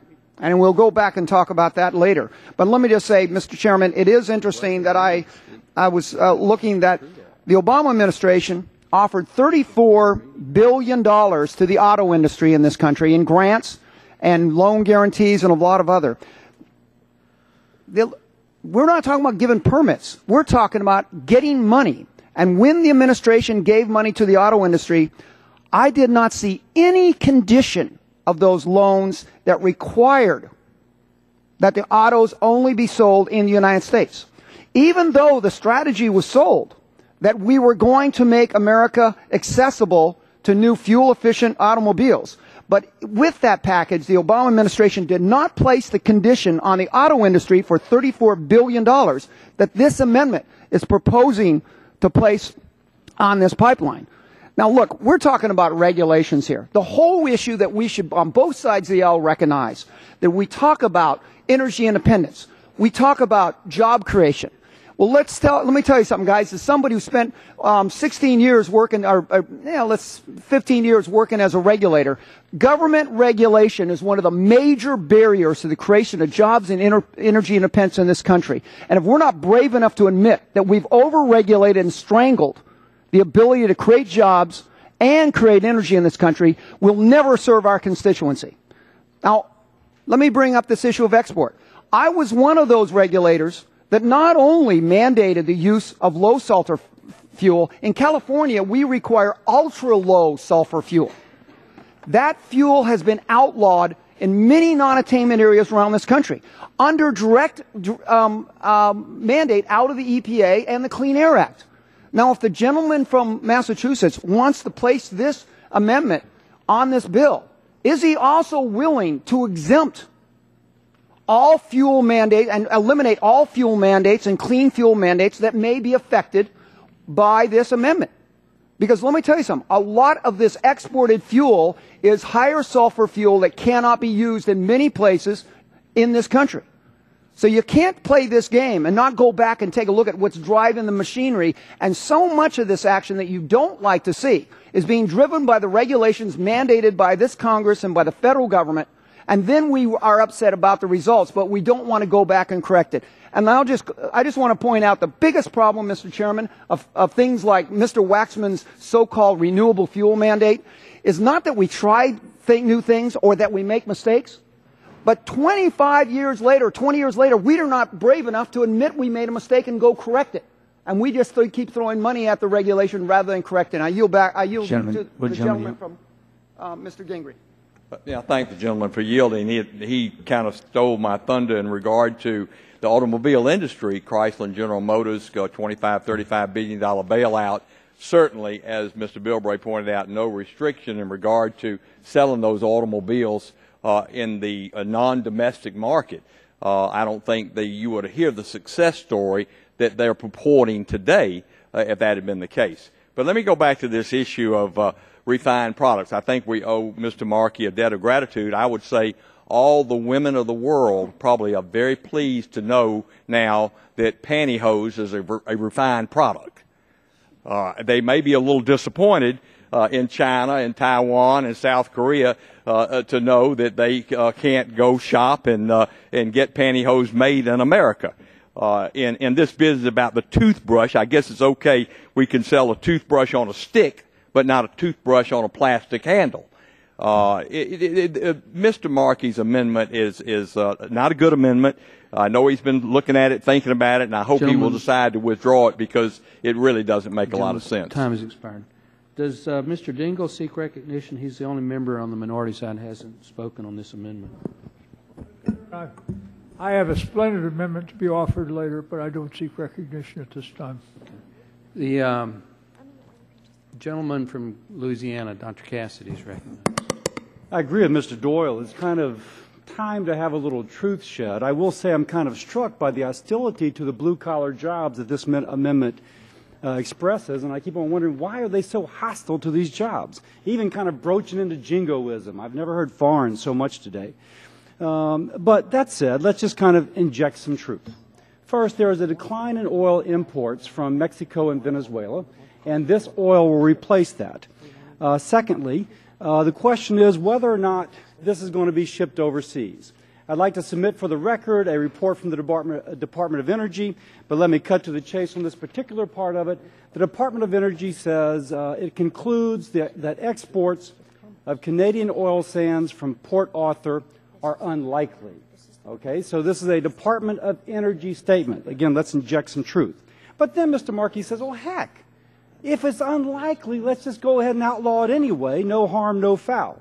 Well, there's an article today in the National Journal in which it quotes Jim Baucus, head of WTO, former Democrat from Florida, congressman, who says that all forms of protectionism are politically appealing, particularly in an election year.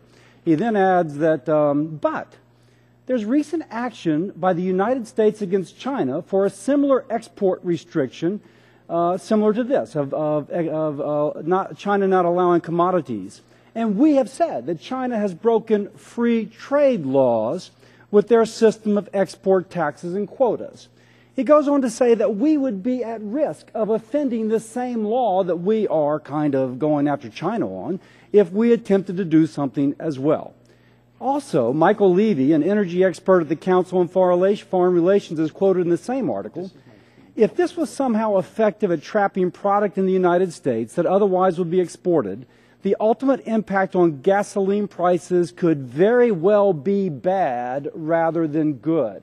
It would drive up prices. That's a reason why someone from Massachusetts should oppose this, not just someone from Louisiana.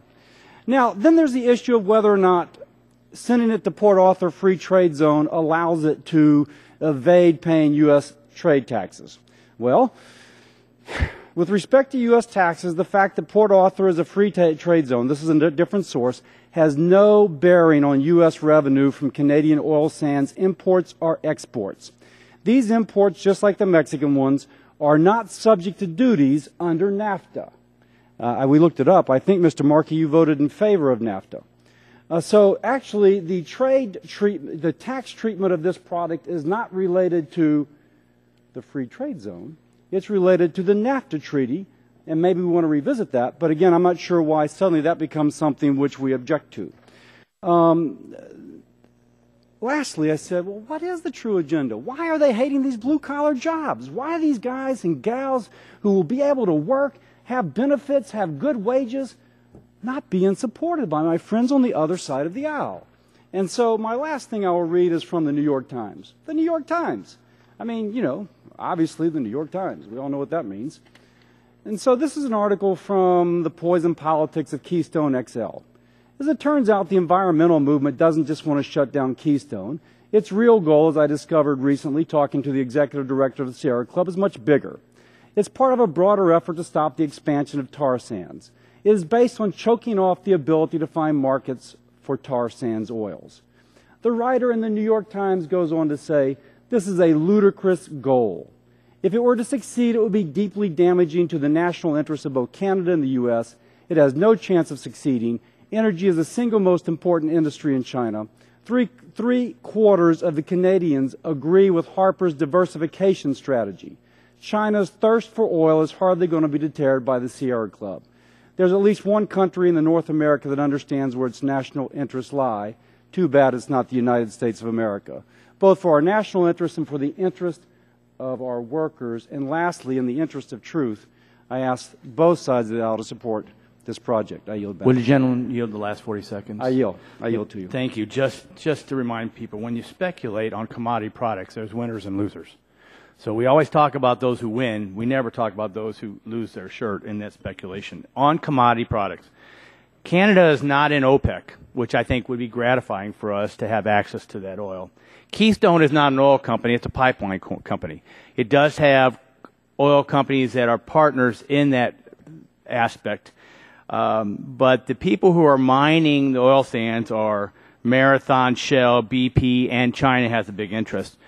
We sell a lot of coal in this country overseas to China, and I hate this to be a prelude to stopping that. Yield back. Gentleman's time has expired. Who seeks? Gentleman from Texas, Mr. Olson, is recognized for 5 minutes. I thank the chair. And this should come as no surprise, but I speak in opposition to the Markey Amendment.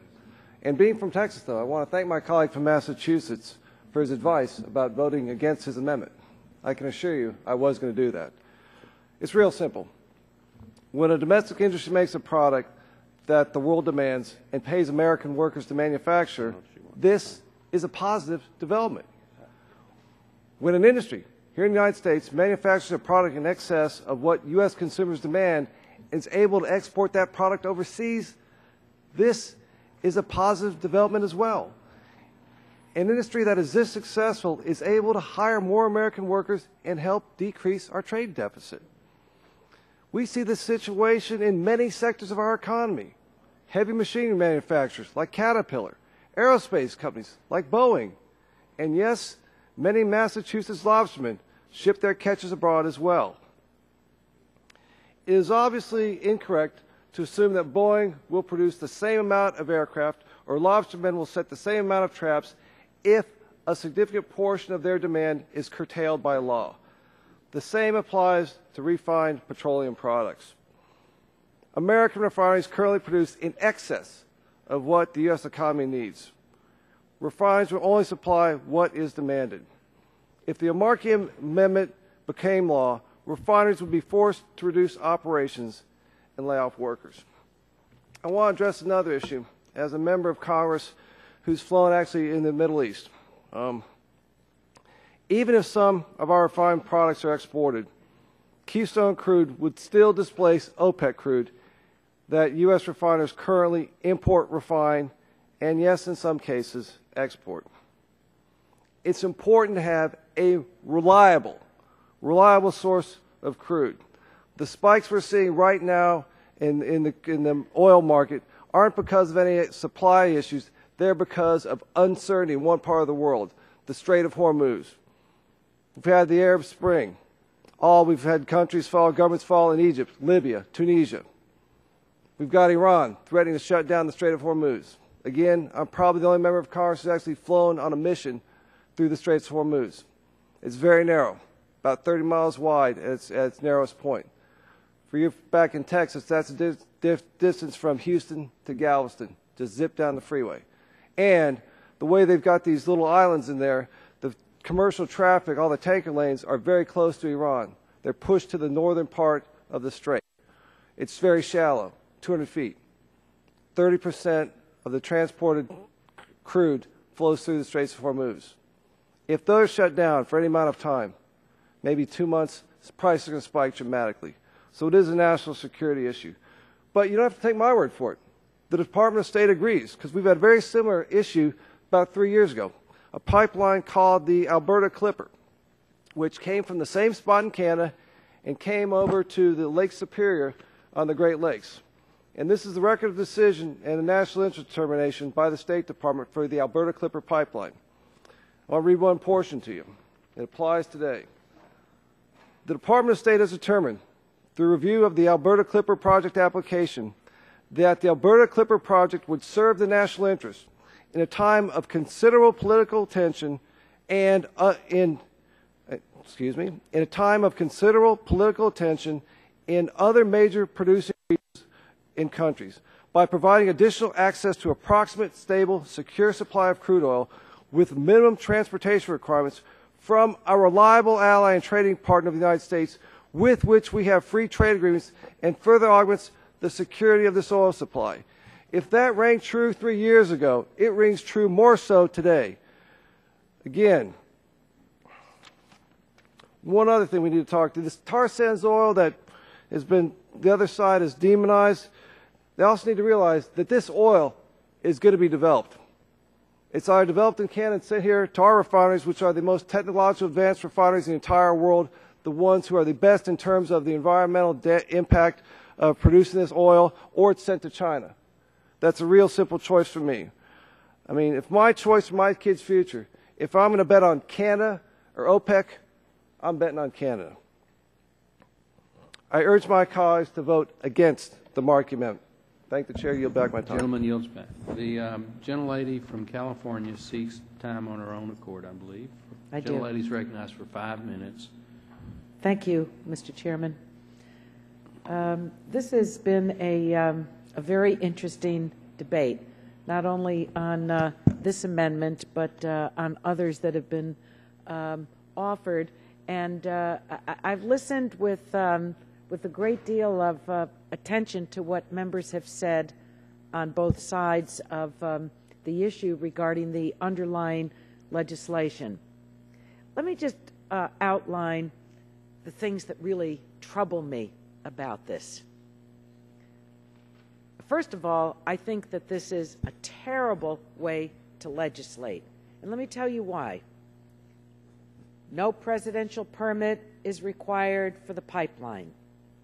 There's a requirement that FERC is to issue a permit for the construction of the pipeline within 30 days of receiving an application. So no one is interested in what the responsibilities of an agency are for review on behalf of the American people, including my constituents. So this is on a high-speed rail for being approved. I mean, you just do it by decree. Why even bother going to an agency? You're telling an agency to turn an answer in. It's a predetermined answer, and that's it. You waive all other applicable requirements under NEPA. If FERC doesn't act on the permit application within 30 days, the permit is deemed to have been approved. I've never heard of such a thing. This is my 20th year in Congress. I've never heard of such a thing. No route in Nebraska, but there are people that are being challenged, let's put it that way, by the oil company in question. What bothers me the most is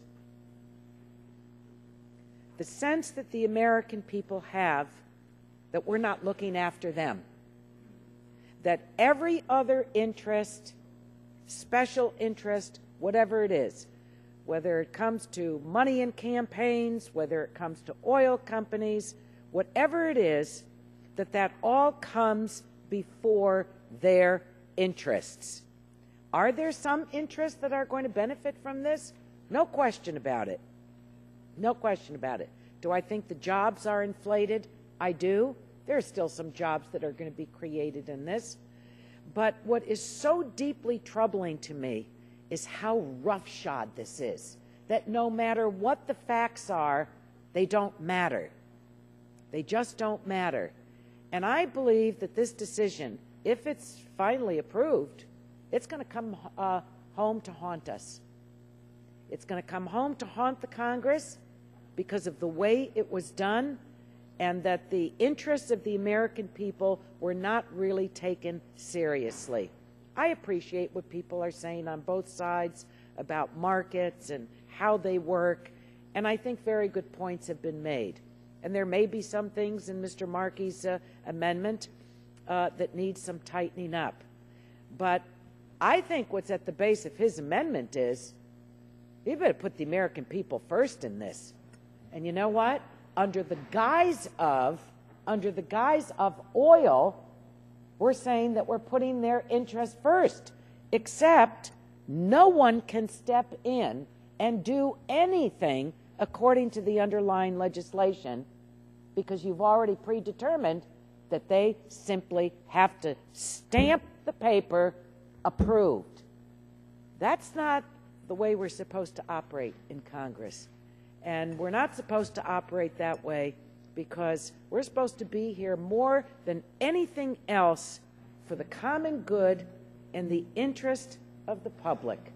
And if there's anything that I hear from my constituents, is that they feel as if a lot of other things come first with the Congress, but not them and the good of the country.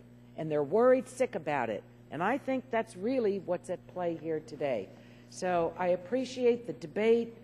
I think members have come up with very good things on both sides of the aisle. But this is where I come down. I'm going to support the Markey Amendment. I'm going to support it. And it bothers me not how many votes it gets. Because I think at the heart of it is what I just stated. Thank you, Mr. Chairman, and I yield back. Is any other member who has not spoken seek recognition for purposes of debate of the Markey Amendment?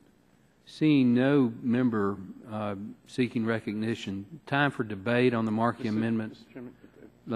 Time for debate has elapsed. We will recognize Mr. Markey to ask questions of council before we call for the vote, which prior to the agreement between Mr. Upton and Mr. Waxman will be postponed until approximately 12:30. So Mr. Markey has some questions for council. Thank you. And it's just two questions. The first question to council is, looking at the amendment, when an American plastics company buys oil, bitumen, or refined petroleum products, has the oil, bitumen, or refined petroleum product entered into domestic commerce? Well, the end of that clause, though, in the amendment is for final disposition. Has it entered into American commerce when an American plastics company buys refined petroleum product? Has it entered into American commerce? Yes. It has. Okay, second question. Now, once that oil, bitumen, or refined petroleum product is turned into a plastic, will it ever be turned back into oil, or has it been finally disposed of? Is it no longer oil, in other words? Has there been a final disposition of it?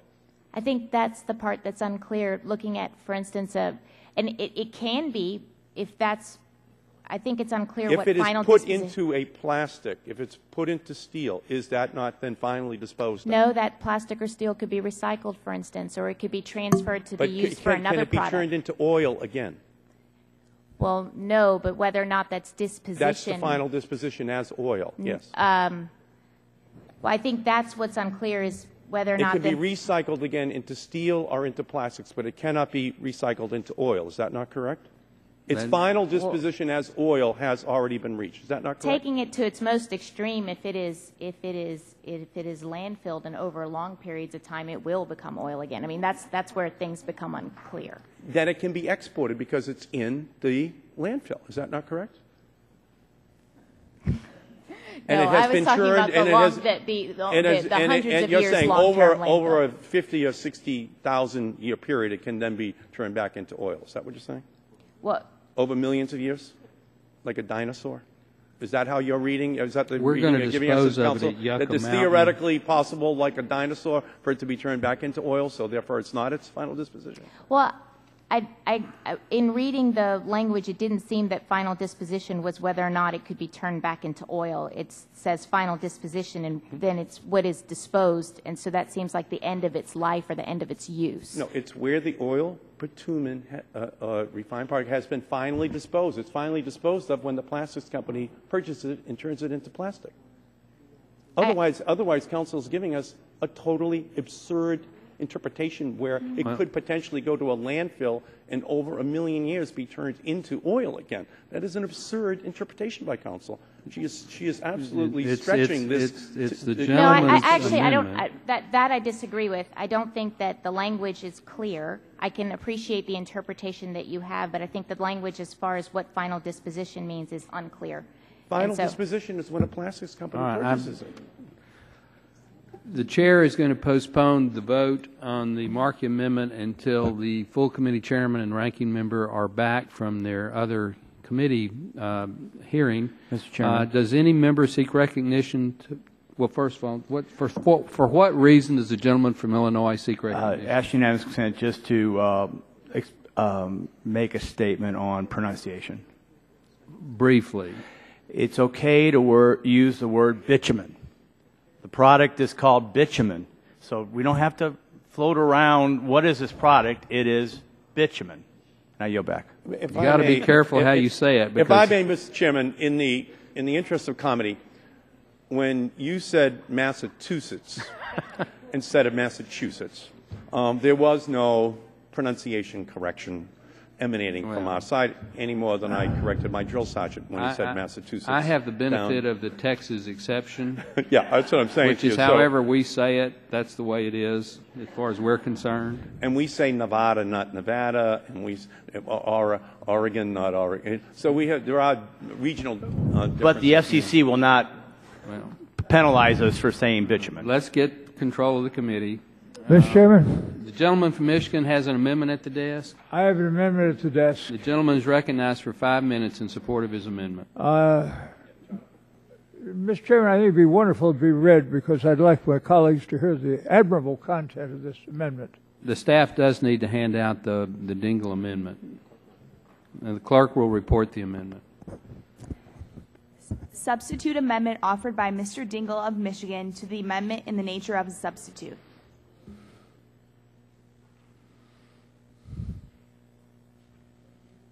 You haven't finished the reading.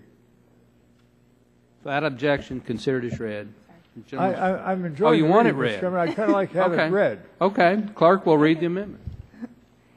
In lieu of the matter proposed to be inserted, insert the following. Section 1, Keystone XL Pipeline Project Authorization and Permits.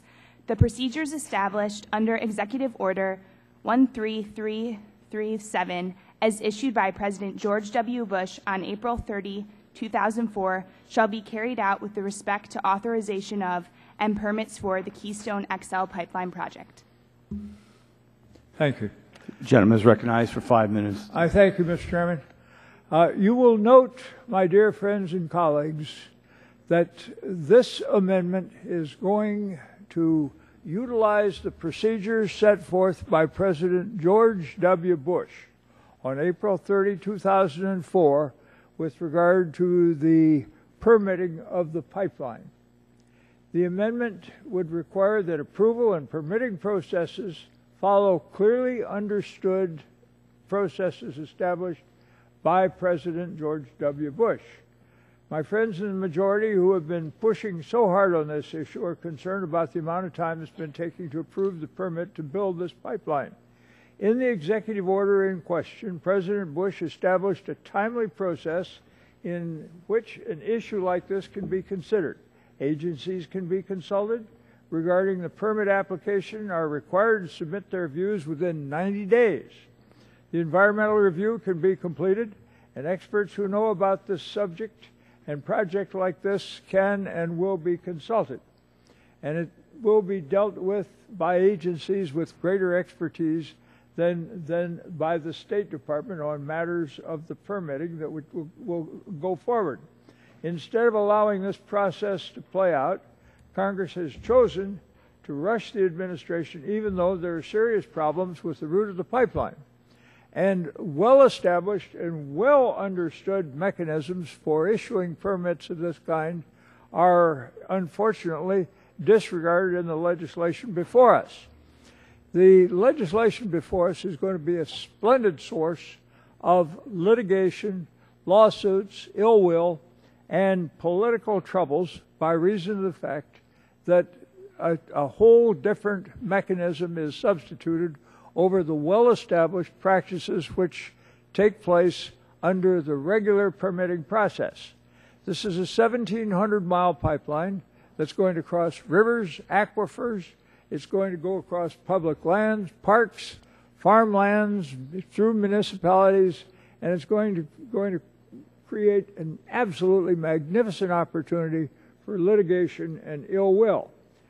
So what we are essentially doing is codifying in an expedited fashion a process that will give more weight than an executive order, even though what we are using as the foundation for this is the executive order which was issued by President George W. Bush.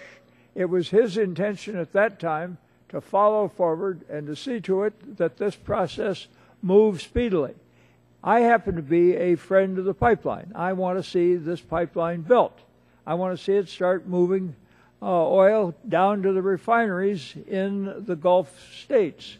I would observe to my colleagues, and this is something which should be kept in mind, that pipeline is going to be built going west or it's going to be built going south.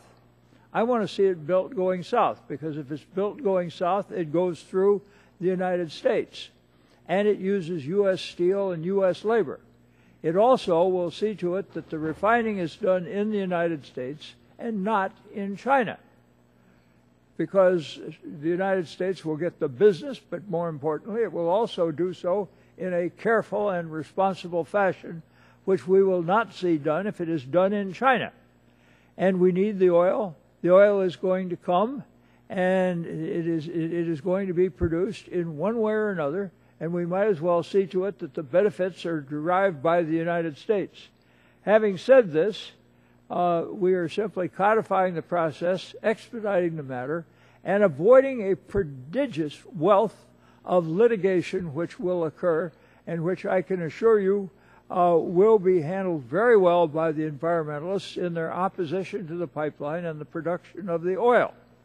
Having said that, we might as well see to it that we use an understood process that will give acceptance to that process, and that we do so in a way which confers the benefit on the United States, jobs in the United States and other things, but which does it in a way which can be understood by our people by reason of the fact that we're using settled processes that have been used since the dates of the Alaskan pipeline in the 70s, and since the dates when the National Environmental Policy Act was enacted into law.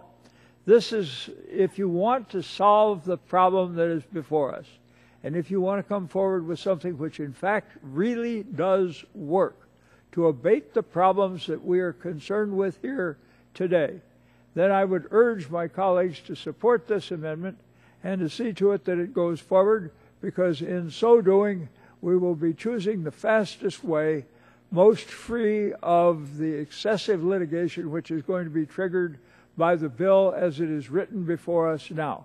I urge my colleagues to help us move this pipeline forward, and to do so in a responsible and understood fashion, in a way which will enable us to get the business of the nation done, so we can perhaps get down to some other things that we have to do around this place. And with that, I yield back 14 seconds. Gentleman yields back Mr. to time. Chairman. Chair now recognizes the gentleman from Nebraska. Thank you, Mr. Chairman. I rise minutes. in opposition to this amendment. Gentleman is recognized for 5 minutes in opposition. I appreciate where the gentleman from Michigan is coming from on the basis of this amendment. But the reality is this is an extraordinary situation, because we have a president that chose to deny this permit, putting us in this position. The presidential permit, as done by executive order, the reassertion in here, I agree the whole purpose of this bill is to move forward on the pipeline despite the president's effort to kill it. It is the president who said, or let me back up, it is the State Department who said they have enough information to make a decision. The volumes of binders sitting by Mr. Pitts is the environmental study, the final environmental study. So saying that there isn't one is just outright wrong. The State Department said they had enough information here, that they were working diligently, and would make a decision before December 31st. It is the President then, after the NRDC, the Sierra Club that Mr. Cassidy pointed out during his statement on the last amendment, said that this was going to be the line, this pipeline was going to be the line in the sand that the environmental community drew for the President. The President replied to that by saying, I'm going to delay this until after the election. It is the President that made this a political football. When he said he was going to put his election year politics ahead of what the best interests of this nation and this pipeline. So that is what put us in this predicament. And we're not going to go back to the politics that's being played within the White House right now. So this is the best mechanism, the means forward. It says in this bill that we are going to take all of the work product that the State Department said was sufficient. We carve out that 30-mile or maybe 40-mile, maybe 50-mile jog in the state of Nebraska and let that proceed, but start on what's already been done. So let's get on with it. Let's put the politics aside. The president left us no choice but to work around the presidential decision-making here, because we already know that he's not going to make the decision until after the election. And by the way, this pipeline has contracts to the refineries that have to be met, and the only way to accomplish that would be to start construction as soon as possible. So I respectfully request to put into the record a unanimous consent to put in the U.S. Department of State's memorandum permit for the Alberta Clipper pipeline that says when the State Department followed regular procedure and the presidential permit was authorized, not caught up in politics because this was 2009, not 2012. The State Department said the approval of the permit sends a positive economic signal in a difficult economic period about the future reliability and availability of a portion of United States energy imports, and in the immediate term, the shovel-ready project will provide construction jobs for workers in the United States. Let's do that for the Keystone Pipeline as well. Without objection, it will be submitted for the record, and the gentleman yields back his time. Chair now recognizes the gentlewoman from California for 5 minutes. Thank you, Mr. Chairman. I support Mr. Dingell's amendment because I think it's a sensible one. Our colleagues across the aisle keep saying that TransCanada isn't getting any special consideration. But that's really what this bill is about. This is a bill that's just chock full of exceptions. It applies to only one pipeline. Rather than pass a regulatory earmark for Keystone, Mr. Dingell's amendment codifies the executive order currently governing pipeline border crossings. So if this amendment were to be adopted, then all pipelines would have to play by the same rules. There wouldn't be one set of rules for Keystone XL and one set of rules for everyone else. So I support it. Again, I think it's sensible. I think it's a much better way to go, and I'd be happy to yield to Mr. Dingell. I'd be very appreciative. You know, the only thing the State Department is really concerned with, and with which they have expertise, is in letting the permit go across the U.S.-Canadian border. That's the only area they have expertise in. There are going to have to be all manner of environmental decisions made about all manner of other questions. Crossing rivers, crossing streams, going past national forests, public lands, federal, state, local, dealing with the concerns of people in cities, question of safety and hazard and pollution of the water and the air and all manner of other things, questions of jobs and the impact it will have upon persons of limited means and things of that kind. The consequences of entrusting that kind of situation to an agency so lacking in expertise is a very serious one, and we will regret it.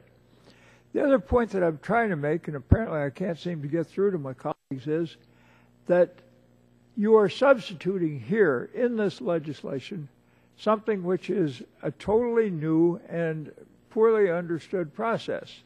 Essentially, what's going to happen here is the governor of Nebraska is going to make decisions which are going to become the decisions for every governor, for every state, and for every federal, state, and local agency that would be involved in the permitting of this kind of device. I think that is unwise in the extreme. And it's going to infuriate the environmentalists who are going to be on this like a duck on a June bug. And the end result of which will be that you will see litigation going on, perhaps for generations, because of this question. Because the legislation before us does not abate the opportunity of citizens to litigate. If you really want this pipeline, and if you really want this pipeline expedited, you will follow the leadership of President George W. Bush, who went out to do this in a rather thoughtful way, minimizing the outrage that would be felt by the environmentalists and removing most of the opportunity for the environmentalists to have either credibility in their litigation or the opportunity to actually litigate these questions. And this is just plain common sense. Is it going to take a little more? Yes, in terms of time. But that is not bad, and much of that work has already been done so that it doesn't have to be replicated a second time or a third time. Having said this, is it going to infuriate the environmentalists? Yes, but less so than the other. And credibility for ordinary citizens is going to be enhanced and protected. And it will be able to be defended by persons like my good friend from Nebraska who can say, well, we've done this in a way which is thoughtful and which considers the concerns of everybody who would ordinarily be involved in the decision-making process.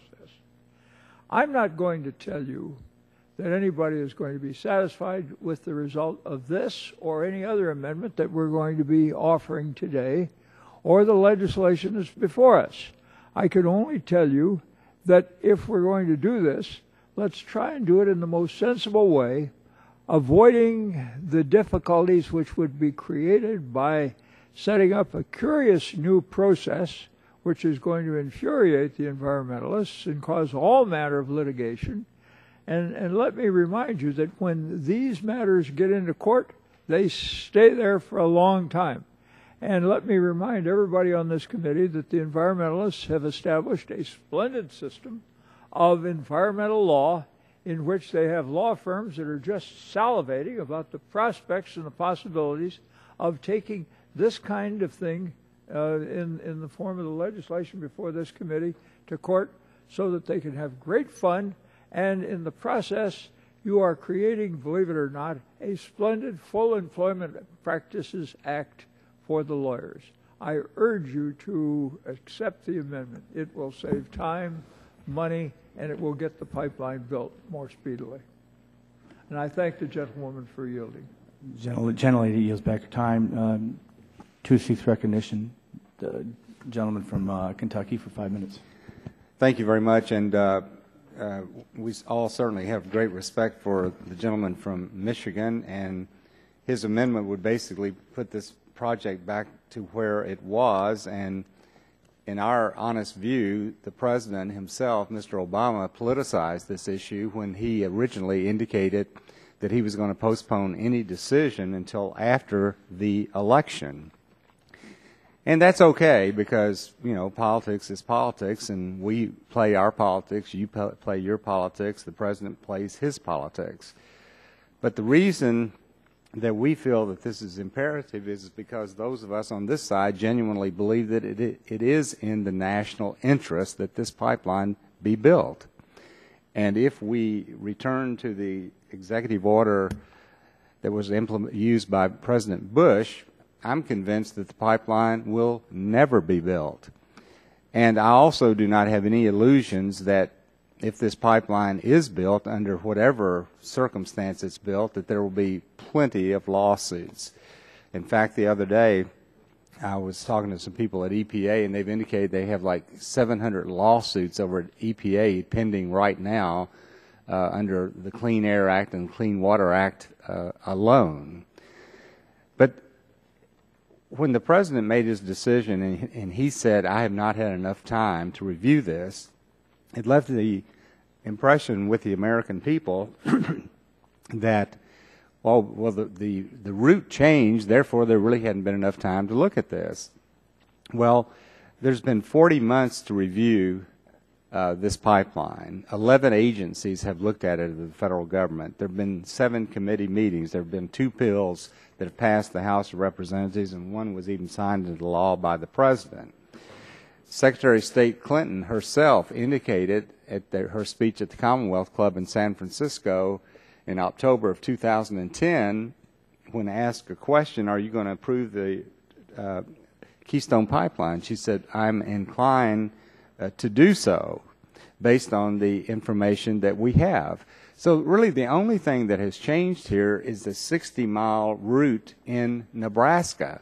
Everything else is the same. This is over a 1,700-mile pipeline. So the only thing that has changed is the route in Nebraska. So all of the agencies have looked at it. The State Department even issued their final environmental impact statement in August of 2011, and in that environmental impact statement, they indicated that between the option of building the pipeline and not building the pipeline, the preferred decision was to build the pipeline. And one reason for that was that if it was not built, and this oil comes out of Canada by rail or by truck, the emissions would be much greater than they are using the pipeline. So it seems reasonable to adopt the Terry legislation, because basically what it says is, yes, FERC's going to make the decision within a certain period of time. The state of Nebraska has the opportunity to look at this route, make their environmental decisions based on that route. The NEPA that has already been adopted would stay in place, and the pipeline could go on and we could start building the pipeline in areas outside of the state of Nebraska while Nebraska is going through its process to finalize. So I think this pipeline has been adequately studied. Everyone that's looked at it indicates that the protections are there, and the only issue is like 60 miles within a 1,700-mile pipeline. So with all the respect we have for the gentleman from Michigan, I believe the adoption of his amendment would really defeat our purpose and would probably lead to this pipeline never being built. And so with that, I would respectfully oppose his amendment. Would you yield me your last 30 seconds? Be happy to yield. Thank you, Mr. Whitfield. The 2 feet of documents over here is the environmental study that was done on the entire route from Canada down to the refineries. Mr. Pitts is holding part of that up. Now, it's important to note that because all of the work's been done. What wasn't clear to the President at the beginning of this process is what the environmental community would come out and draw the line in the sand and say, you need to kill this project. And they even said, one of the gentlemen in the environmental community said, this is the way to get your mojo back to the President, your environmental mojo back. So what's different about past is that this has become the war of the environmentalists now. Gentleman's time's expired. Who seeks recognition? Gentleman from Oklahoma is recognized for 5 minutes. Thank you, Mr. Chairman. And I'm listening to everything. I'm opposed to this amendment. I respectfully oppose this amendment. I think, the definition of insanity is doing the same thing over and over again, expecting different results, and we're not getting any results from the State Department. The President's had ample time to make a decision on this. He could do it through executive order. We know he's used that in the past. He hasn't done it. He's delayed and delayed and delayed and used excuse after excuse after excuse to not grant this project.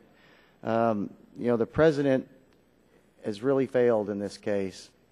And I think that the biggest thing, not only is it the right thing to do, but it creates jobs in America. And right now, the only jobs that this President's really created in America are IRS agents and census takers. These are private sector jobs, 20,000 or more, that can immediately be employed by the construction of this pipeline. Why is that not a good idea right now? Unemployment's over 8%, 15 million people out of work. Unemployment's actually higher than that right now. And we have an opportunity here in America to have a project that could revolutionize our country by 20,000 jobs, and when fully implemented, this pipeline would directly and indirectly create over 100,000 private sector jobs in America. And this isn't a stimulus bill. This bill requires zero money from the taxpayer. Zero. It's what we should be doing. It's a shame it's not happening, and that's why I oppose this amendment. I'd also like to reserve some of my time for Congressman Terry. I don't need it anymore, thank you. Would the gentleman yield the remaining time? And I'll just end by this. I wish my friend Mr. Terry would use the microphone where the binders are, because they're about 3 feet high. Well, I mean, 2 feet. 2 feet, double stacked. And that would show a good picture, because it's gone through all the studies. They're complying with NEPA. I mean, we're talking about 60 miles out of a 1,700-mile pipe process that will be resolved within the state of Nebraska. So I just want to end by the CRS report and talking about who does have the authority, who really does have the authority to confirm or reject this pipeline. And the CRS did a report, and I quote on page 6, source of congressional authority to regulate foreign commerce. Article 1, Section 8 of the Constitution authorizes Congress to, quote unquote, regulate commerce with foreign nations, close quote. Whereas an independent presidential authority in matters affecting foreign commerce derives from the president's more general foreign affairs authority, Congress's power over foreign commerce is plainly enumerated by the Constitution, suggesting that its authority in this field is preeminent. That's us.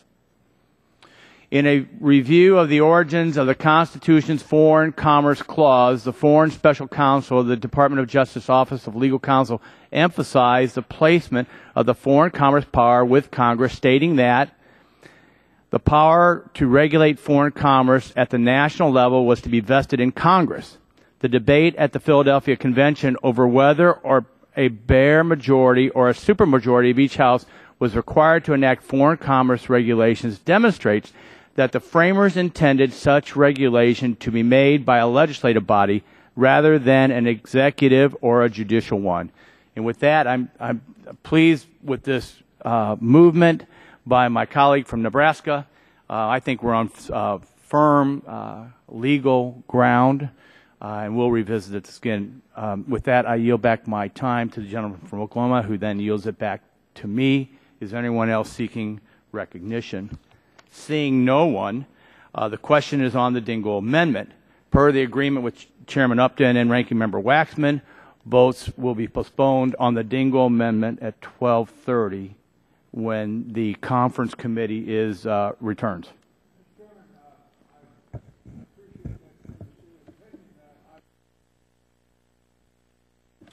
The gentleman requests a recorded vote as per the agreement with Chairman Upton and Ranking Member Waxman. That will be rolled into the series of 3 votes once we once we start again at 12:30. With that, this markup is recessed. Sorry, we're a little bit late coming back. The conference on the tax cut extension is still going on. It's expected to finish in about 5 or 6 minutes, and I know that Mr. Waxman will be coming back shortly after that. We have 2 rolled votes, which we'll continue to keep pending as rolled. 3? There are 3? No, 2. Yeah, the Rush amendment was defeated. And so what I'd like to do, I'm still told that we are expecting votes about 1:30, 1:40. So what I'd like to do, I know the gentlelady from California has an amendment, and the gentleman from Pennsylvania has an amendment. So though this will have to wait till Mr. Waxman comes back, maybe we can roll all the votes together. But if not, we will start with the gentlelady from California's amendment for debate and see where we go from there.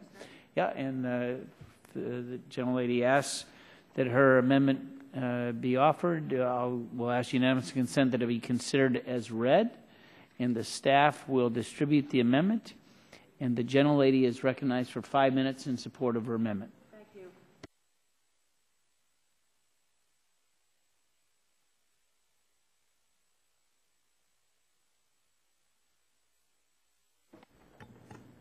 Try Is it it working now. now? There it is. Needed to wake up. We were worried about the 2-hour rule earlier today, but we're well beyond that. So thank you for recognizing, Mr. Chairman. And I want to raise a subject that we worked on, and I want to thank you for it. The pipeline safety bill last year. Pipeline safety is not anything that should a subject that should be taken lightly. I don't think anyone here does. I know that I don't. You're all aware and remember the pictures in newspapers across the country and in the news in September of 2010 when there was a natural gas explosion in San Bruno, California, which is just north of where I live, where 8 people were killed, dozens were injured, and 38 homes were destroyed. We know that the federal government has been regulating pipelines since 1968, but we're still seeing explosions in the country similar to San Bruno, California. So I think it's dangerous to move forward with a tar sands oil pipeline proposal, which we have little to no experience regulating before we have the proper safety knowledge and procedures in place. Now, on June 16th of last year, the administrator of PHMSA, Cynthia Quarterman, testified that the agency specifically, she heads up the agencies that specifically designed for researching and administering pipeline safety, had not done a study analyzing the risks associated with transporting diluted bitumen. Last year, in the bipartisan pipeline safety bill that was signed into law, as I said, I worked with Chairman Upton to include language which requires PHMSA to complete a comprehensive review of hazardous liquid pipeline regulations to determine whether the regulations are sufficient to ensure the safety of pipelines used for the transportation of diluted bitumen.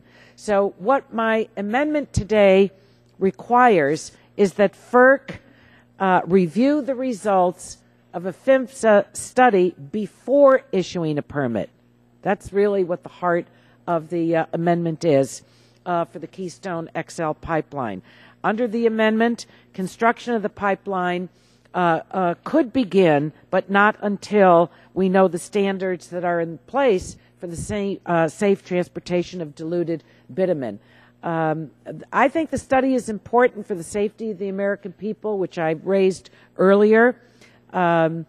And I think the approach makes sense because it's far less costly to build pipelines correctly than it is to try to fix or replace a line that's already built. And I think another very important consideration is the following, and that is that the recent oil spills that have occurred, particularly the spills from TransCanada's Keystone Pipeline, which have leaked 21,000 gallons of crude in North Dakota, are a warning to all of us that we need to get this right. So for these reasons, Mr. Chairman, I offer my amendment and ask my colleagues to support it, and I yield back.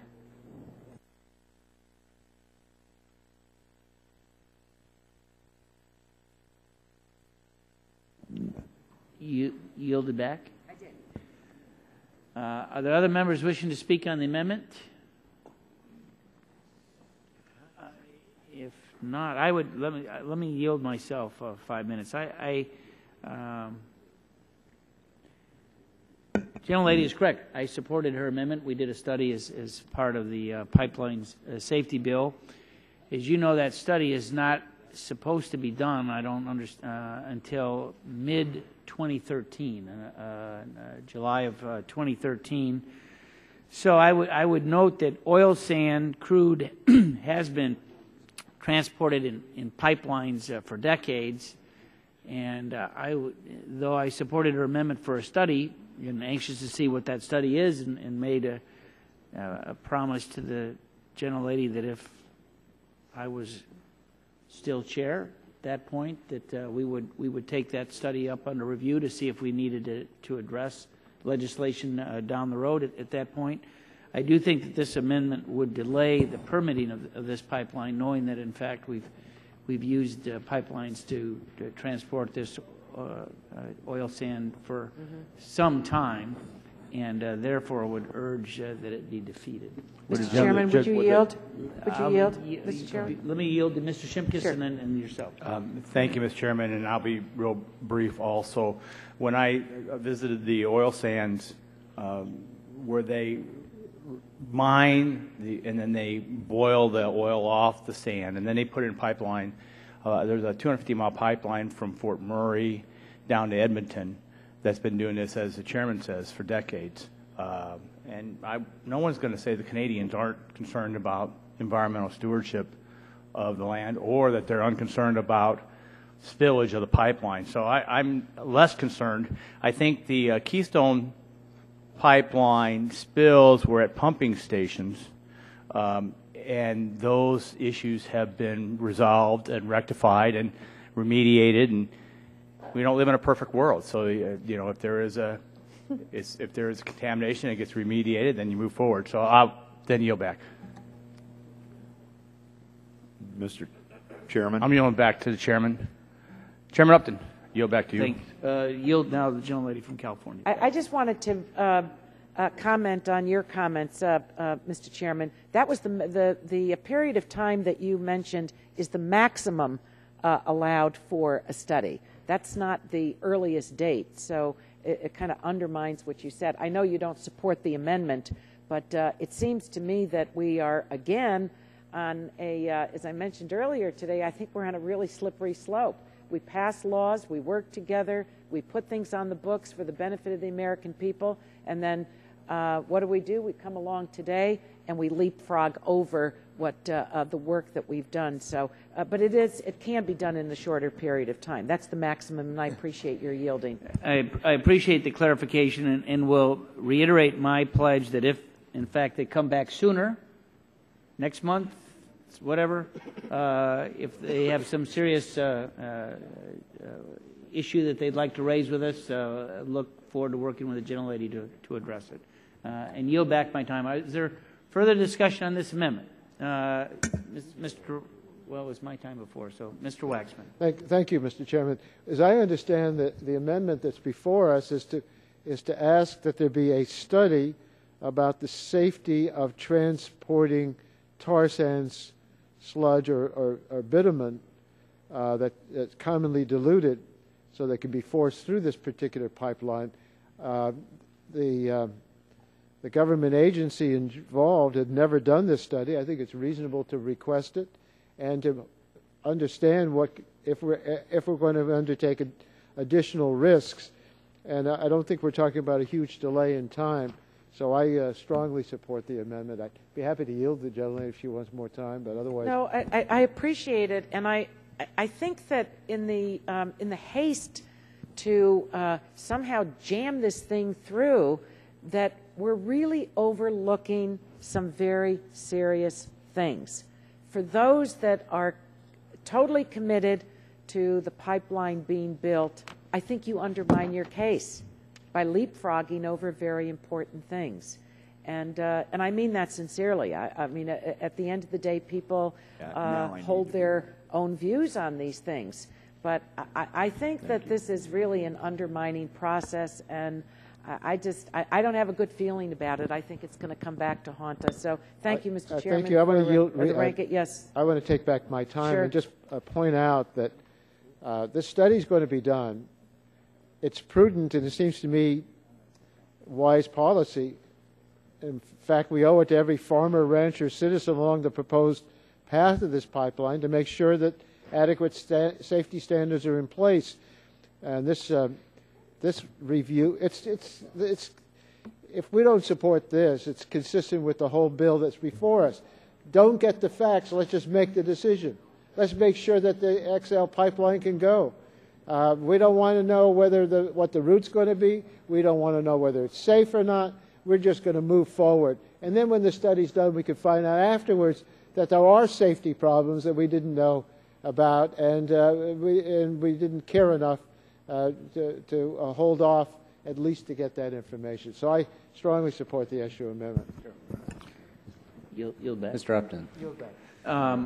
before I yield to the gentleman from Kentucky, let me just say that in consultation with Mr. Waxman, we have decided if a recorded vote is asked for this, we will roll it with the other two that are previously ordered, go to Mr. Doyle's amendment, and at that point I understand there's no further amendments and we would have all the votes in sequence. So with that, I'll yield to the gentleman. 5 minutes from Kentucky, Mr. Whitfield. Yeah, it's my understanding that the Section 16 study is simply to review the adequacy of existing regulations, and those regulations apply to any pipeline that is out there. And it would seem to me that if this study comes out and determines that the regulations are not adequate, that Congress would then take action to make sure that the inadequacy is met. And it would not only be applicable to Keystone, but any other pipeline. So the fact that we maybe not support this amendment would not mean that, as Mr. Upton said, when the study comes out, if it shows that we need to do additional things, that we certainly can do it. And I'd like to yield, balance my time to Mr. Gingrey. Well, I appreciate the gentleman from Kentucky for yielding. Yes, it seems to me that this amendment that would require the study that's not going to be due for 18 months, if it was going to make any sense, it would require that you cease and desist any transportation of oil in the existing Keystone pipeline. In my understanding, there's some 700,000 barrels a day are transported through that line right now. It's the same product, is it not? If someone can explain to me that it's a different product, please do.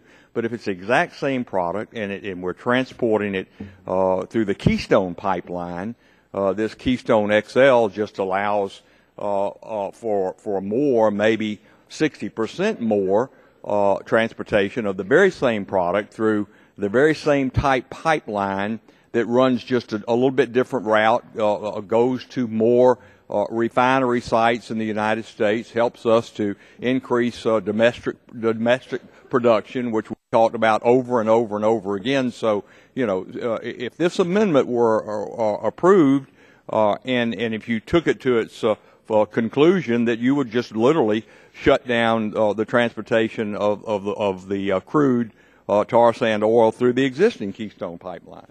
And with that, I'll yield to Mr. Terry for his expertise, the gentleman from Nebraska. Thank you, Mr. Whitfield, for yielding your time for the record. This is really, I believe, a red herring issue used as an excuse to try and kill this pipeline. That's the way the environmentalists have presented it, the NRDC. Let me state two reasons why I really think this is a red herring issue. Number one, it's already been stated, but it's very true. In fact, we discussed that at that PIMSA hearing about how long that heavy crude with bitumen has been transported through pipelines. It's been decades. So the agency recognized that, stated that, was asked then if you've done a study. I mean, you've done a study on something that's been going on for 20, 30, 40 years, maybe even longer. Well, if she wanted one, that's fine. Let's go ahead with one. But they already know the safety and soundness of heavy crude through pipeline using bitumen. So, number two, this is interesting that we keep talking about this leapfrogging. Like we're jumping over the environmental study. In fact, I can't jump that high. The 2 feet of environmental impact for this route that PIMSA signed off on, that they had their input in, because of their experience with heavy crude and bitumen, made some recommendations. And here are, not just from PIMSA, but from others, were 57 additional requests, recommendations, that are part of the final environmental impacts. So, the work's been done. There's no jumping over. All we're saying is this is the exact stuff environmental study, all the extra conditions that were put on them, the 11 jurisdictions that signed off as the final. and we're going to allow FERC to use the same materials that the president had available and then used a bogus Nebraska argument to kill the pipeline. There's no jumping over. We're letting them use the recommendations. So I'll yield back the rest of my time. Time is expired. Are there other members wishing to speak? Gentlelady from Colorado. Thank you very much, Mr. Chairman. I've been listening with interest to the debate today because I have a crazy view of things like this. I think that we should try to get energy projects built, but we shouldn't make shortcuts on making sure they're done in a safe way. That's just, I know that's a crazy view, but that's my view. That we really need to make sure that we cross all the T's and dot all our I's so that we don't have collateral environmental damage when we do this. And that's why I support Ms. Eshu's amendment, because I don't think that we should really proceed with this pipeline when the Pipeline and Hazardous Materials Safety Administration hasn't reviewed its regulations to make sure that they are sufficient for pipelines transporting tar sands oil. I mean, the bill directs to approve the Keystone XL Pipeline. TransCanada and the supporters have repeatedly assured the public and the Congress that we shouldn't worry about the pipeline carrying tar sand sludge through the middle of America and the Ogallala Aquifer because it'll be ultra-safe and ultra-state-of-the-art. The problem is we've heard these kinds of assurances before. In 2008, TransCanada received approval to construct and operate the first Keystone pipeline, which also transports tar sands oil. This pipeline began operation in June of 2010, and we were told this would be state-of-the-art using the very latest safety technologies, and oil spills were expected to occur only once every 7 years. But what happened was, during the first year and a half of operation, the first Keystone pipeline had 14 spills, totaling over 23,000 gallons of oil. The largest one of those was when about 20,000 gallons of oil erupted from the pipeline in North Dakota, and it was a 60-foot geyser of oil. Amazingly, the spill was not detected by TransCanada, but it was reported by a local farmer. And so in response to this spill and others, on June 3, 2011, the Pipeline Safety Agency issued a corrective action order temporarily shutting down the original Keystone pipeline. The agency based this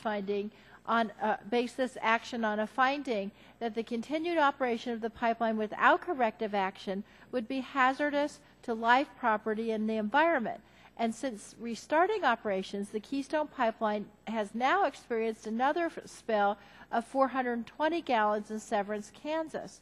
Now, we had a whistleblower who worked as a safety inspector during the construction of the original Keystone pipeline come forward with information that alleged serious deficiencies relating to the construction of the Keystone pipeline, including weak foreign steel, Mr. Doyle, and also it cracked when the workers tried to wield it, inadequate foundations for pump stations, and other improper construction practices.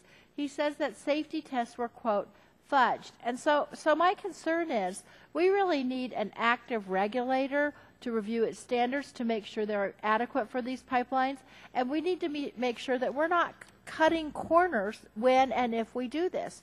I'd rather try to prevent environmental damage before it happens by constructing this right than to have to go back in and remediate the damage and to shut down the pipeline on a temporary basis. So I think this amendment is very sensible, and I hope everybody votes for it.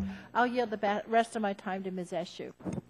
I thank the gentlewoman from Colorado for her comments and for yielding the balance of her time to me.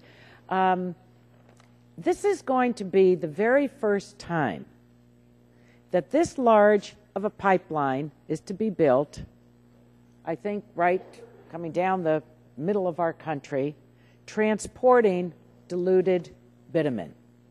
It seems to me that the pipes that this stuff is going to travel through should be reviewed by the agency that's responsible for the safety of what travels through the pipes.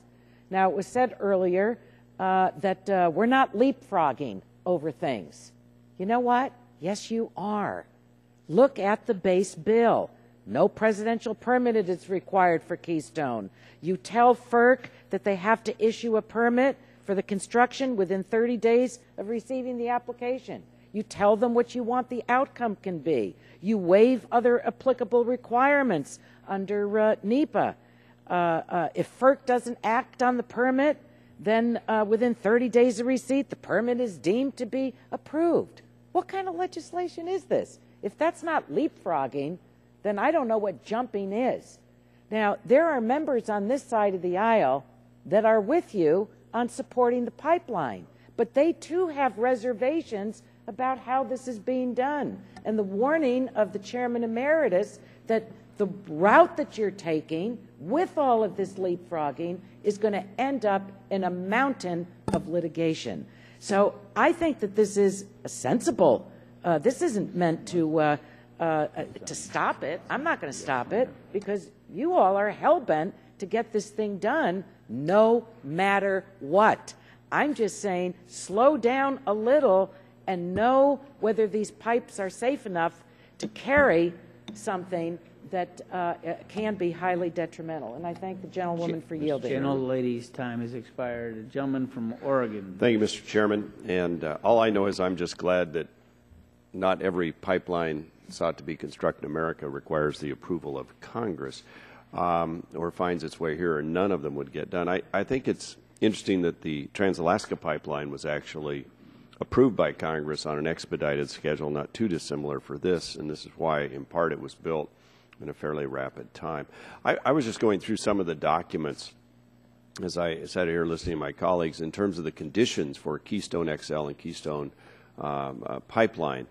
And these are the 57 items that were highlighted by our council earlier. And I think it's important because we all want to make sure that this pipeline is built to the highest standards and that there are requirements that they do that and that they monitor that. And so when you start reading through this, and maybe everybody could, it talks about steel, plate coil or scalp quality control and assurance, fracture control, pipe seam quality control requirements, monitoring for seam fatigue from transportation, puncture resistance. For example, steel pipe must be puncture resistant to an excavator weighing up to 65 tons with a general purpose tooth size of 3.54 inches by 0.137 inches. There's a pipe coating, field coating, coatings for trench installation, bends quality. Keystone must obtain and retain certification records of factory induction bends and factory weld bends. All bends, flanges, and fittings must have carbon equivalents equal to or below certain standards. Pipeline design factor, temperature control, overpressure protection control, construction plans and schedule, and then they get into depth of cover. We had this discussion because of the issue involving the farmer. Keystone shall construct the pipeline with soil cover at a minimum depth of 48 inches in all areas except in consolidated rock. The minimum depth in consolidated rock areas is 36 inches. Keystone shall maintain a depth of cover of 48 inches in cultivated areas and 42 inches in all other areas. Cultivated areas where conditions prevent the maintenance of 48 inches of cover, Keystone must employ additional protective measures to alert the public and excavators to the presence of the pipeline. And then they go on into the additional coverage, pressure tests, and the schedule for that. And then the scan rate and a whole schedule there. I'm only at number 25. Alarm management. We heard about leaks. There's alarm priority determinations, authorities and responsibilities. The numbers of alarms are specified. Alarm management policies and procedures. Leak detection systems are clearly addressed here and specified very thoroughly. And collaboration and maintenance of those sorts of detection systems. Main line and check valve control specifications, cathode protection, corrosion surveys, initial close interval surveys, coating condition, pipeline markers, patrolling. Patrol the right-of-way at the intervals not exceeding 3 weeks, but at least 26 times each calendar year to inspect for excavation activities, ground movement, unstable soil, washouts, leakage, or other activities or conditions affecting the safety operations of the pipeline, on and on and on. And so I think this is above and beyond what I believe is required in the pipeline safety law, and that is part of the final environmental impact statement, which here takes up 6, 7, 8, 9, probably 10 of these giant binders of the work of our federal agencies that said there's no environmental impact. So the basic environmental impact work, the final environmental impact work has been done, other than on this additional route through Nebraska. Once that's chosen, that can be done then. And so I think it's time to get on with it. This is about jobs in America. This is about billions in new tax receipts to our local communities. 20,000, 100,000, you pick the number. The estimates are across the board in terms of real jobs for real Americans. We're talking a lot of blue-collar workers, a lot of trade jobs for pipe fitters and electricians and others that we need in this country. Canada is our best trading partner, bar none. The premier candidate Harper is in China today. China is a huge investor in oil development in Canada. They are on the verge of making the decision to just go a different route and just take this across over to the Pacific and right on out to China. I mean, this is going to come out of Canada. They're going to produce this oil. They're going to make money out. The question is, do we get any of those jobs? Do we get this flow into our part of the world, or does it just get exported into China? Gentleman's time has expired. I'd like to finish this debate so we can get to the next amendment. Mr. Engel is recognized for 5 minutes. Thank you, Mr. Chairman. You know, I'm one of the people that Ms. Eshoo described. I tend to be sympathetic to the pipeline because I do believe that we have tough choices to make. They're not easy. They're not black and white, and they're all shades of gray. And I think basically we can benefit from the pipeline, but I want it done right.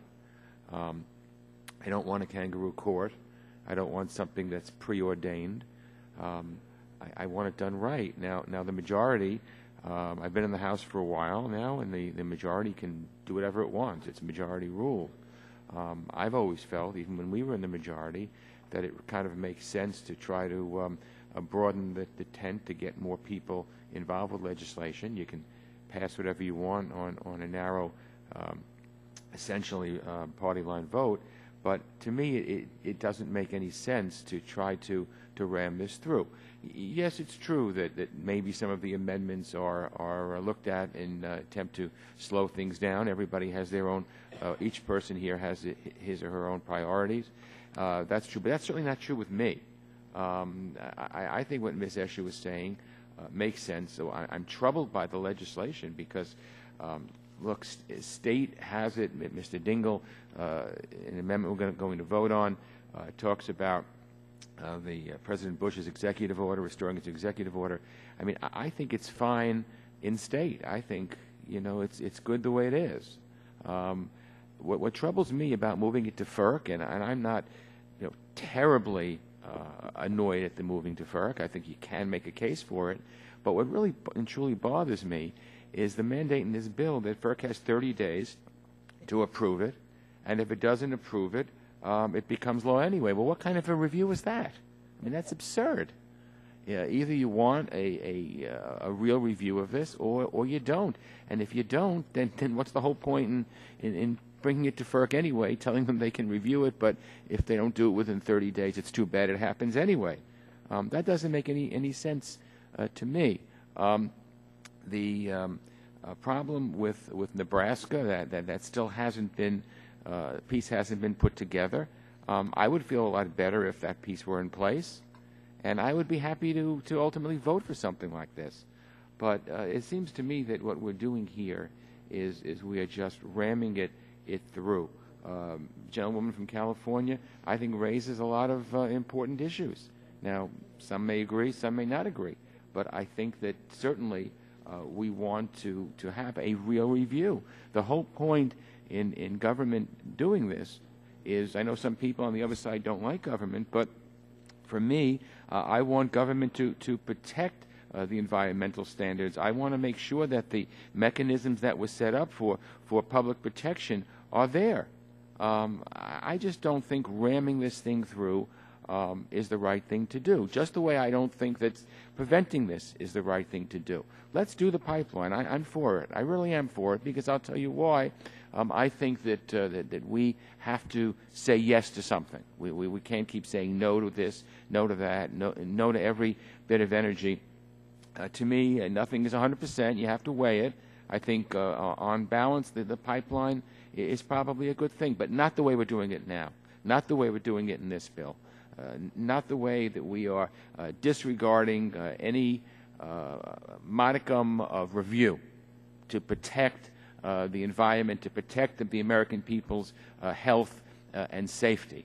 So this is really the wrong way to go, and I'm troubled. I do support the gentlewoman's amendment, and I yield back. Balance of my time. Gentlemen, yield back. Are there other members wishing to speak? If seeing none, the vote will occur on the amendment. Those in favor of the amendment will say aye. Aye. Those opposed will say no. No. The noes appear to have it. The noes appear to have it. The noes have it. Amendment is not agreed to. Gentleman from Pennsylvania. Oh, a recorded vote is asked for. We'll have a recorded vote as part of the other two on notice already. Gentleman from Pennsylvania has an amendment at the desk. Thank you, Mr. Chairman. I have an amendment at the desk. Clerk will report, will say the title of the amendment. Amendment offered by Mr. Doyle of Pennsylvania to the amendment in the nature of the substitute. And the amendment will be considered as read. The staff will circulate the text of the amendment, and the gentleman is recognized for 5 minutes. Thank you, Mr. Chairman. Mr. Chairman, despite all the controversy surrounding this pipeline, I think this is a good opportunity for us to examine some of the claims that the applicant for Keystone XL Pipeline has made. Now, let me just say at the very beginning, I support building this pipeline in a way that protects the environment and creates American jobs. And when I first started reading about 800,000 tons of steel to be used in the Keystone XL Pipeline, like a lot of other people from my neck of the woods, I was pretty excited about the prospects for U.S. manufacturers, especially steel manufacturers, having U.S. Steel headquartered in my district and being part of the Steel Caucus. So I have to admit I was a little confused when I called up my friends at U.S. Steel, one of the largest U.S. steel manufacturers, and asked them how much of the 800,000 tons of steel in the Keystone Pipeline were they getting. And they told me that they were getting zero, that U.S. Steel didn't have a single order for the Keystone Pipeline. I was puzzled. I had talked to my friends at the Steelworkers Union to find out why they weren't a lot more supportive of this project because of all the steel involved. And I found out that we're not going to see many Steelworkers Union people on this job either. Now, that confused me, and I thought, well, there must be a mistake because TransCanada has been touting that 75% of the steel in this project is going to be sourced from North America, either Canada or the United States.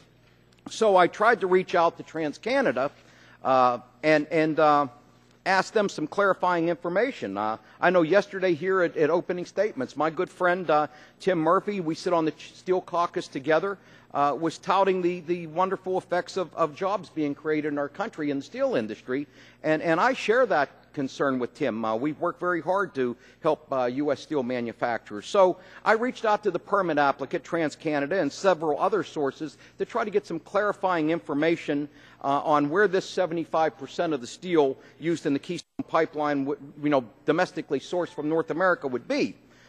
Unfortunately, the best answer I could get seems to be that there's a single pipe manufacturer in Little Rock, Arkansas, that's providing most of the steel for this pipeline. Now, the trouble with that is the manufacturer doesn't actually use U.S. or North American steel to make their pipe. In fact, the Little Rock plant very clearly told me that they make their pipe out of foreign steel. In fact, they have already imported 148 miles of ready-made pipe from India. So that's sitting on their lot right now. And then the rest of the steel for which they will make pipe, it's sitting there in slabs in Little Rock, comes from foreign sources, not the United States, not Canada. They take those slabs and they heat them up and they're going to bend them and they're going to make pipe out of them. So they're going to do the finishing there, but the actual manufactured steel, I don't believe there to be 1 ounce of U.S. or Canadian steel in this entire pipeline. So I'm simply asking for a little bit of truth in advertising here. It's been my frustration through this whole debate that we hear a lot of claims about this pipeline, and I just want to be honest with the American people. So my amendment just says this, that TransCanada has told us that they have made every effort to source as much steel from North American mills as they can. I'm simply asking them to certify that claim. Through my little amateur investigation, I don't believe there's a lick of U.S. or Canada steel in this pipeline, but I would love to be proved wrong.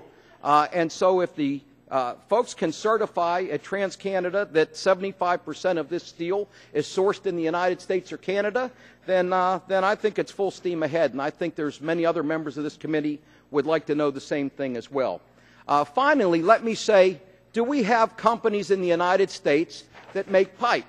Well, I know of at least 4 U.S. pipe mills that make the 36-inch diameter pipe used in the Keystone Pipeline. One's in Baton Rouge, Louisiana, one's in Panama City, Florida, one's in Birmingham, Alabama, and one's in Mobile, Alabama. And guess what? They all use U.S. steel in the pipe that they make.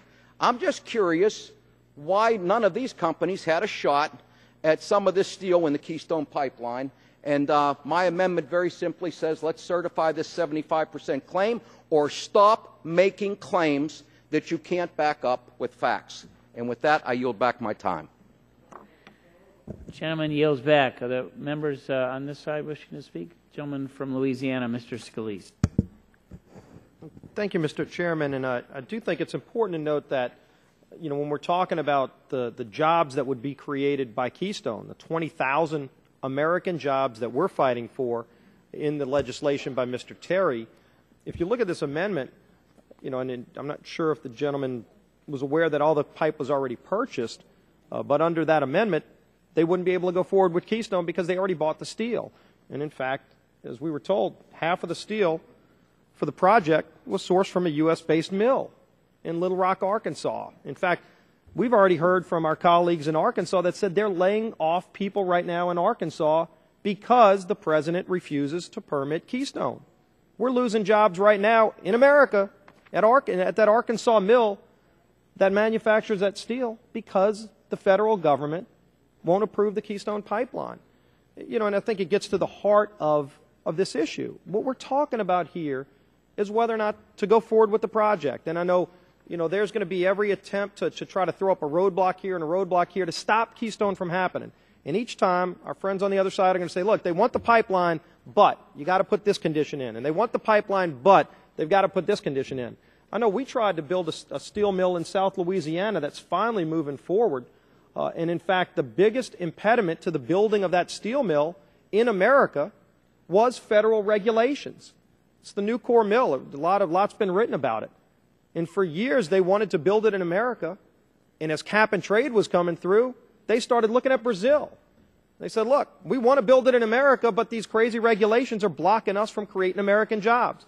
And ultimately, they finally went forward after a couple of years of lost jobs. You know, and then we hear, well, there's not enough studies. And of course, we've seen the studies have been done. The environmental studies have been done. This project was on the books of the Secretary of State going back to 2008. The State Department had this request for Keystone going back to 2008. And they've been studying it. In fact, Hillary Clinton back in 2010 said we ought to move forward with it. In 2011, last year, State Department issued a statement saying they don't see any problems with Keystone. You know, we fought and won World War I in less time than the federal government has been studying Keystone. Now, we can keep studying it, and people can say, oh, I'm for the Keystone Pipeline, but I just want to study it some more. And in the meantime, China is saying they want it. Canada wants to send it to America. Canada wants to send the jobs to America. But America right now, through these radical policies, is saying no. America doesn't want the jobs. They'll go to China. And so it's come to our lap. You know, now Congress could sit back and do nothing about it. But we've taken the initiative and said, we want to create jobs. We want to fight for those American jobs. And unfortunately, the only way to do that is through an act of Congress, because the president's made it clear. He's not going to do it. He kicked this issue off till after the election, after the radical environmentalists went and threatened their support for his reelection. So he made it about politics. You know, and everybody's coming, oh, they want the Keystone Pipeline, they want it, they just don't want it. And so amendments come up that whether well-intentioned or not, will kill the deal. We can keep pushing this off or pushing it off. Fortunately, the author of the amendment, the author of the bill, the chairman of the committee, all of us that have co-sponsored it, have said these jobs are worth fighting for. These are 20,000 American jobs that are either going to happen or not happen, depending on if we pass legislation. If we don't pass the legislation, there are no jobs. Now I know the president's narrative is, he wants to campaign against a do-nothing Congress. He wants to do anything to keep the focus away from his policies. And so if Congress actually does something, Congress passes a jobs bill, this Keystone bill, then it'll create 20,000 jobs. It's unfortunate that the president just would rather the narrative that Congress is doing nothing. And I guess some in Congress can block this. They'll find excuses and, wait for more studies, and we could study it and study it. In the meantime, China's going to get the oil, and China's going to get the jobs. And so we've come to a point where we got to say, do we either want it or not? And if we want it, if you're going to say, I want it, but I want the president to decide it. Well, the president's made that decision. The president said he doesn't want it, at least before the election, which means we won't get it. Because after the election, it's going to China. So the president's decided what he wants. The question is that we've got to answer is, are we willing to fight for those American jobs anyway, even if the president doesn't want them? And he's made it clear, and the stakes are clear. The Canadian Prime Minister, who's a friend of ours, expressed how offended he was when the president rejected Keystone. And so we know the steel's already been purchased. It's a fact. And we know that as much of it as they could get from America, they did. The rest they got from Canada. Some of it they got from Arkansas. And now Arkansas is laying people off. So are we going to fight for these jobs and pass the bill, or are there going to just be games played to try to delay this, run the clock out, and let China get the jobs? I yield back to balance my time. Gentleman's time has expired. The gentlelady from Illinois is recognized for 5 minutes. Thank you, Mr. Chairman. I yield my time to Mr. Doyle. Thank you very much. I want to make a couple points that based on what Mr. Scalise said. Let's understand something. The steel is not being manufactured in Little Rock, Arkansas. There is no steel being manufactured there. They are taking steel that's already been manufactured in a foreign country, heating it up and bending it and welding the seams. That's what's going on in Little Rock, Arkansas. There are approximately 200 to 300 jobs at that plant. That plant was opened up, by the way, 2 years ago, in 2009, when the company that was successful in getting the contract got the contract. They wanted to source a plant here in the United States to take their product and bend the pipe. And that's how long it's run by a fine gentleman from Pittsburgh whose parents live in my district. And I know a little bit about what's going on down there.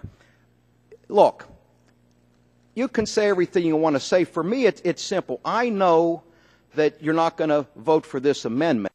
What bothers me about this whole debate is how somebody is telling the American people things that just aren't true. And I'm not, we get our information from the people we ask to get our information from. And it took me a long time to get a straight answer from the permit applicant. Well, I actually never did get a straight answer on just exactly where this 75% is. Now, I think one or two things should happen. They should either stop saying this, stop telling the American people, or creating this illusion that there's all this U.S. manufacturing going on in steel when not a single ounce of that steel is made in this country. They have every right to use foreign steel. I just want to say that. This is a private project, and they can buy their steel anywhere they want to buy it. That is their right, and I'm not being critical of that. I'm sure the company providing the steel is a fine company, okay? But don't sit here and blow smoke up our you-know-what by telling us that 75% of this product is being sourced in the United States or North America when that is simply not Would the the gentleman case. yield? Yes, I would. Yeah, and he knows I'm sympathetic. I've got steel mills in my district. U.S. Steel's located there. We should get him the answer. Our staff note says that 50% of Keystone XL steel originated from the United States, and second largest source was from Canada. So if that's not true, we should get your answer, and I will ask to do that. And thank you. And let me reclaim my time and say that I believe that you'll find out that the steel in Canada has been imported from Russia, and that the steel that's in this country has been imported from India. That's what I believe you'll find out. If the gentleman would and yield. if I'm wrong, No. Prove me If wrong. the gentleman would yield, I'd be happy. I mean, it's important to know if we're going to have this debate. Will the gentleman yield? No. And if I could just continue. I'll yield, but his gentlemen. devotion to the steel workers, which they're not as friendly with me as even though I work on it.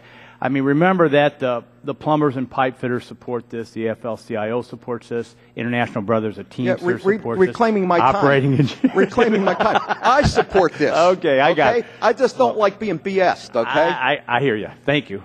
Anyone else on my side one time? Thank you for pointing out the BS in plain English. This is bad marketing. It's poor marketing. And so how do the American people win under this? Here's another chink in the armor of the leapfrog bill. I yield back. Well, okay. All right.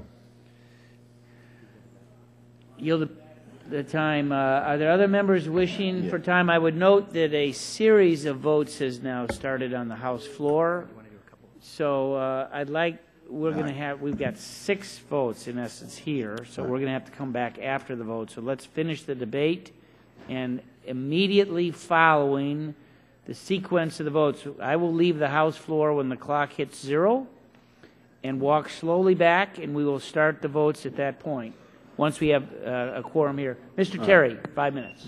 Thank you, Mr. Chairman. And Mr. Doyle, I want to work with you to make sure that as we go forward that we are encouraging TransCanada or their contractees who actually develop the pipe to be purchasing as much American steel as possible. I share in your goal there.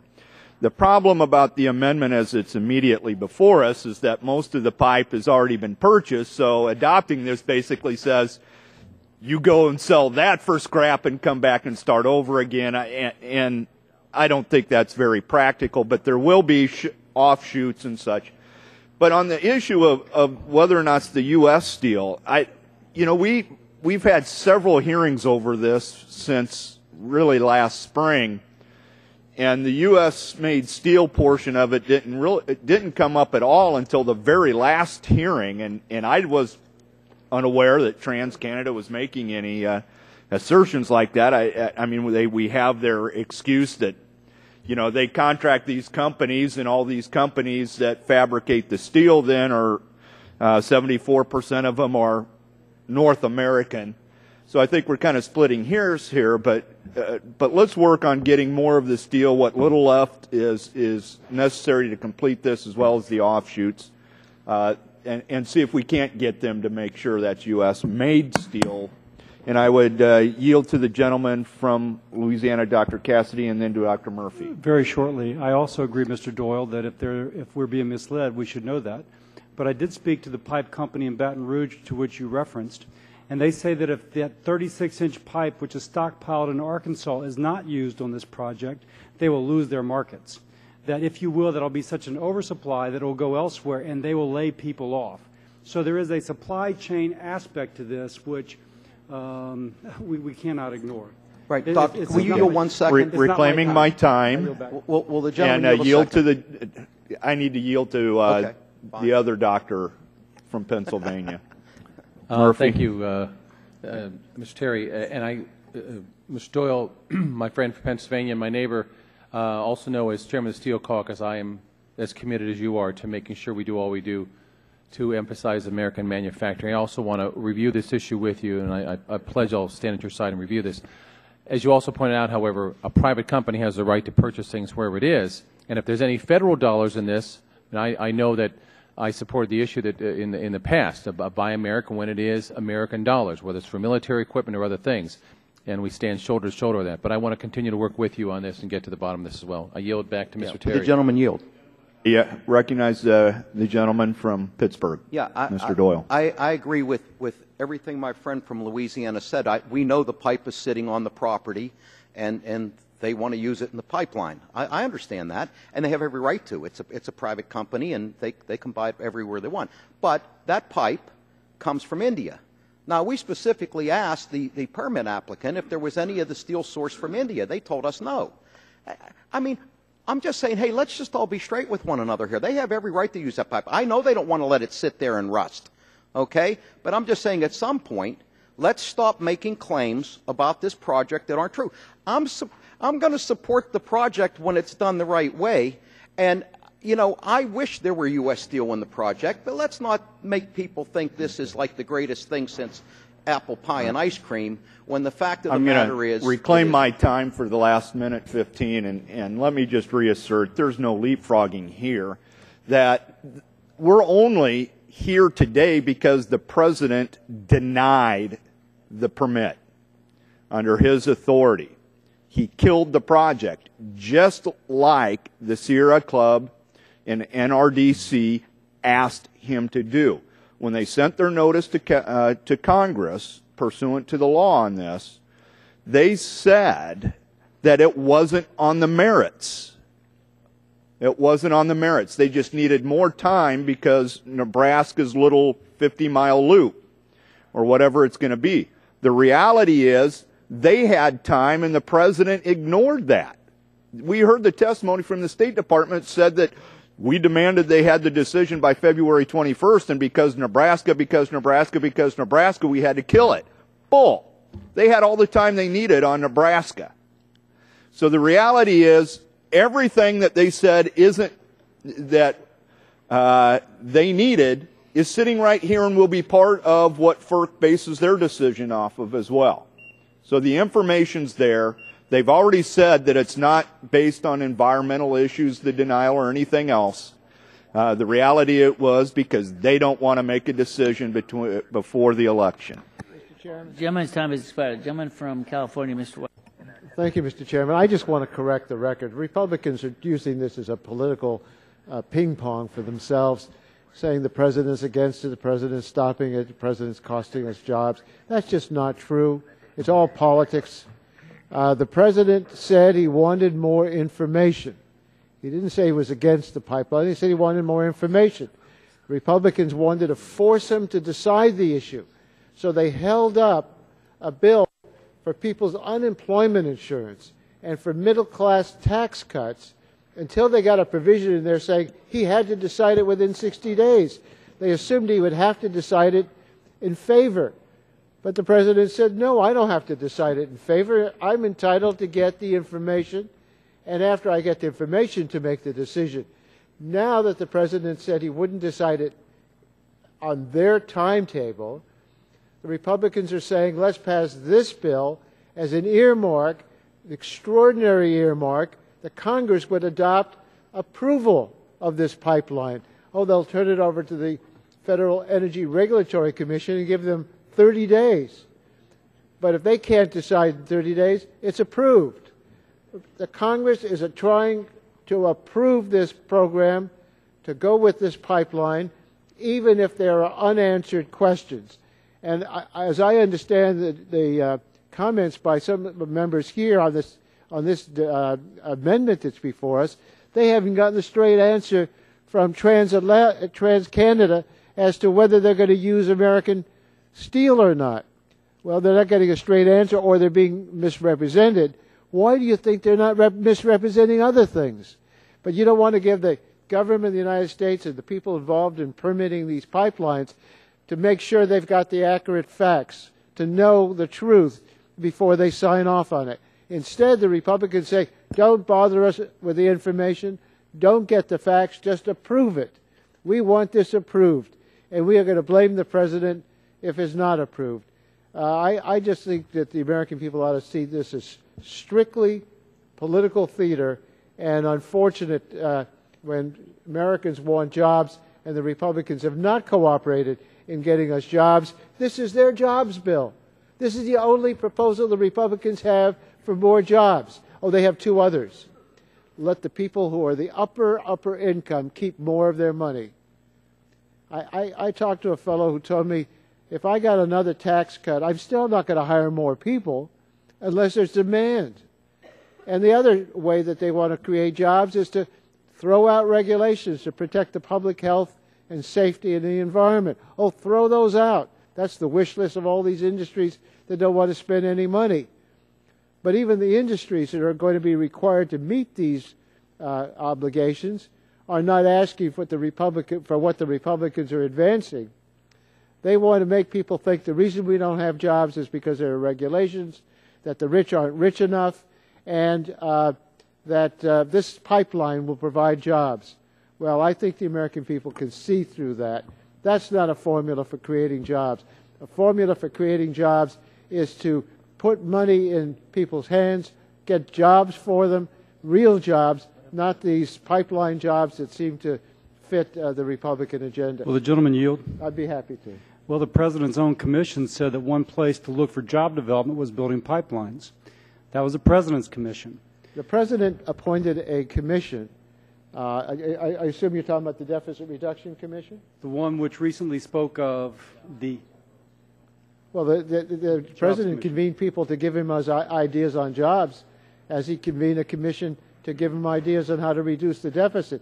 Doesn't mean that he has to agree with every position that's advanced. Again, it's not just Republicans, but it's also the President's people, advisors, who say that pipelines are the way to create jobs. Pipeline may be a way to create jobs, but having pipelines that take tar sands oil and have to spend the enormous energy to refine that oil just so it can go through a pipeline is a lot different than other kinds of pipelines. This is a unique pipeline. That's why I thought it was important for the issue amendment to be passed, because we want to know, are we endangering communities through a pipeline taking this particular kind of oil? Will the gentleman yield? Not yet. And when there's a study that's supposed to determine whether that's safe or not. So I think that the issue amendment should be adopted, and members ought to understand if you're getting misrepresentations on American steel being used or not, you may be getting other misrepresentations as well. My time has expired. Time has expired. I would like to suggest that the time for debate on this amendment has expired. Seeing no one, we will reconvene at 2:45 with a roll call vote.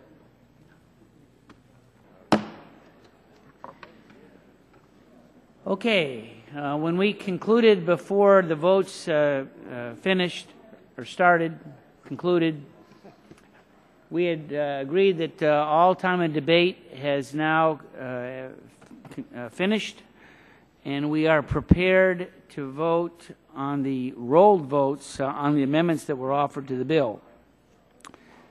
So not, Marky's on his way, right? He knows it's coming. So the order of amendments in the sequence was the amendment offered by Mr. Markey, then Mr. Dingell, Ms. Eshoo, and Mr. Doyle. And so I will ask, at this point, I'll ask the clerk to call the roll on the Markey amendment, and would ask her, particularly on this first amendment, to go reasonably slow to allow all members to be able to vote. Not too terribly slow, but reasonably slow. With that, the vote will occur on the Markey amendment. Mr. Barton. Mr. Stearns. Mr. Whitfield. Mr. Whitfield votes no. Mr. Shimkus. Mr. Shimkus votes no. Mr. Pitts. Mr. Pitts votes no. Mrs. Bono-Mack. Mrs. Bono-Mack votes no. Mr. Walden. Mr. Walden votes no. Mr. Terry. Mr. Terry votes no. Mr. Rogers. Mr. Rogers votes no. Mrs. Myrick. Mrs. Myrick votes no. Mr. Sullivan. Mr. Sullivan votes no. Mr. Murphy. Mr. Burgess. Mr. Burgess votes no. Mrs. Blackburn. Mr. Bilbray. Mr. Bilbray votes no. Mr. Bass. Mr. Bass votes no. Mr. Gingrey. Mr. Scalise. Mr. Scalise votes no. Mr. Latta. Mr. Latta votes no. Mrs. McMorris-Rogers. Mrs. McMorris-Rogers votes no. Mr. Harper. Mr. Harper votes no. Mr. Lance. Mr. Lance votes no. Mr. Cassidy. Mr. Cassidy votes no. Mr. Guthrie. Mr. Guthrie votes no. Mr. Olson. Mr. Olson votes no. Mr. McKinley. Mr. McKinley votes no. Mr. Gardner. Mr. Gardner votes no. Mr. Pompeo. Mr. Pompeo votes no. Mr. Kinzinger. Mr. Kinzinger votes no. Mr. Griffith. Mr. Griffith votes no. Mr. Waxman. Mr. Waxman votes aye. Mr. Dingle. Mr. Dingle votes no. Mr. Markey. Mr. Markey votes aye. Mr. Towns. Mr. Towns votes aye. Mr. Pallone. Mr. Pallone votes aye. Mr. Rush. Mr. Rush votes aye. Ms. Eshue. Ms. Eshue votes aye. Mr. Engel. Mr. Engel votes aye. Mr. Green. Mr. Green votes no. Ms. DeGette. Ms. DeGette votes no. Mrs. Capps. Mrs. Capps votes aye. Mr. Doyle. Mr. Doyle votes no. Ms. Schakowsky. Ms. Schakowsky votes aye. Mr. Gonzalez. Mr. Gonzalez votes no. Mr. Inslee. Mr. Inslee votes no. Ms. Baldwin. Mr. Ross. Mr. Ross votes no. Mr. Matheson. Mr. Matheson votes no. Mr. Butterfield. Mr. Butterfield votes aye. Mr. Barrow. Mr. Barrow votes aye. Ms. Matsui. Ms. Matsui votes aye. Mrs. Christensen. Mrs. Christensen votes aye. Ms. Castor. Ms. Castor votes aye. Chairman Upton. Votes no. Chairman Other Upton votes no. members, Dr. Gingrey. Mr. Gingrey votes no. Mr. Murphy. Mr. Murphy votes no. Are there other amendments? Are there other members wishing to vote?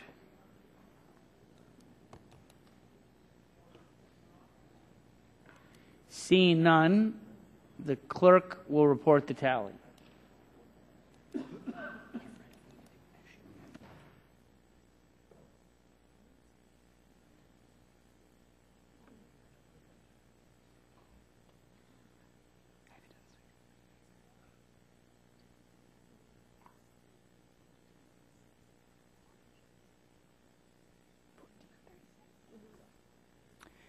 Mr. Chairman, on that vote, there were 14 ayes, 36 nays. Ask that Mr. Stearns be recorded. Mr. Stearns votes no. And are there any other members? Okay, the clerk now will. Mr. Chairman, on that vote, there were 14 ayes, 37 nays. 14 ayes, 37 nays. The amendment is not agreed to. The next vote will be on the Dingle amendment. The clerk will call the roll. Mr. Barton. Mr. Stearns. Mr. Stearns votes no. Mr. Whitfield. Mr. Whitfield votes no. Mr. Shimkiss. Mr. Shimkiss votes no. Mr. Pitts. Mr. Pitts votes no. Mrs. Bono-Mack. Mrs. Bono-Mack votes no. Mr. Walden. Mr. Walden votes no. Mr. Terry. Mr. Terry votes no. Mr. Rogers. Mr. Rogers votes no. Mrs. Myrick. Mrs. Myrick votes no. Mr. Sullivan. Mr. Sullivan votes no. Mr. Murphy. Mr. Murphy votes no. Mr. Burgess. Mr. Burgess votes no. Mrs. Blackburn. Mr. Bilbray. Mr. Bilbray votes no. Mr. Bass. Mr. Bass votes no. Mr. Gingrey. Mr. Gingrey votes no. Mr. Scalise. Mr. Scalise votes no. Mr. Latta. Mr. Latta votes no. Mrs. McMorris-Rogers. Mrs. McMorris-Rogers votes no. Mr. Harper. Mr. Harper votes no. Mr. Lance. Mr. Lance votes no. Mr. Cassidy. Mr. Cassidy votes no. Mr. Guthrie. Mr. Guthrie votes no. Mr. Olson. Mr. Olson votes no. Mr. McKinley. Mr. McKinley votes no. Mr. Gardner. Mr. Pompeo. Mr. Pompeo votes no. Mr. Kinzinger. Mr. Kinzinger votes no. Mr. Griffith. Mr. Griffith votes no. Mr. Waxman. Mr. Dingle.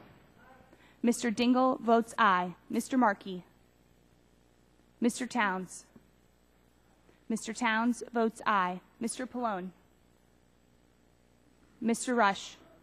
Mr. Rush votes aye. Ms. Eshue. Ms. Eshue votes aye. Mr. Engel. Mr. Engel votes aye. Mr. Green. Mr. Green votes aye. Ms. DeGette. Ms. DeGette votes aye. Mrs. Capps. Mrs. Capps votes aye. Mr. Doyle. Mr. Doyle votes aye. Ms. Schakowsky. Ms. Schakowsky votes aye. Mr. Gonzalez. Mr. Gonzalez votes aye. Mr. Inslee. Mr. Inslee votes aye. Ms. Baldwin. Mr. Ross. Mr. Ross votes no. Mr. Matheson. Mr. Matheson votes no. Mr. Butterfield. Mr. Butterfield votes aye. Mr. Barrow. Mr. Barrow votes no. Ms. Matsui. Ms. Matsui votes aye. Mrs. Christensen. Mrs. Christensen votes aye. Ms. Castor. Ms. Castor votes aye. Chairman Upton. Votes no. Other Chairman members Upton votes no. Other members wishing. Mr. Barton. Mr. Barton votes no. Ms. Blackburn. Mrs. Blackburn votes no. Mr. Gardner. Mr. Markey. Mr. Gardner votes no. Mr. Markey votes aye. Mr. Pallone. Mr. Pallone votes aye. Other members wishing to cast a vote? Seeing none, the clerk will report the tally.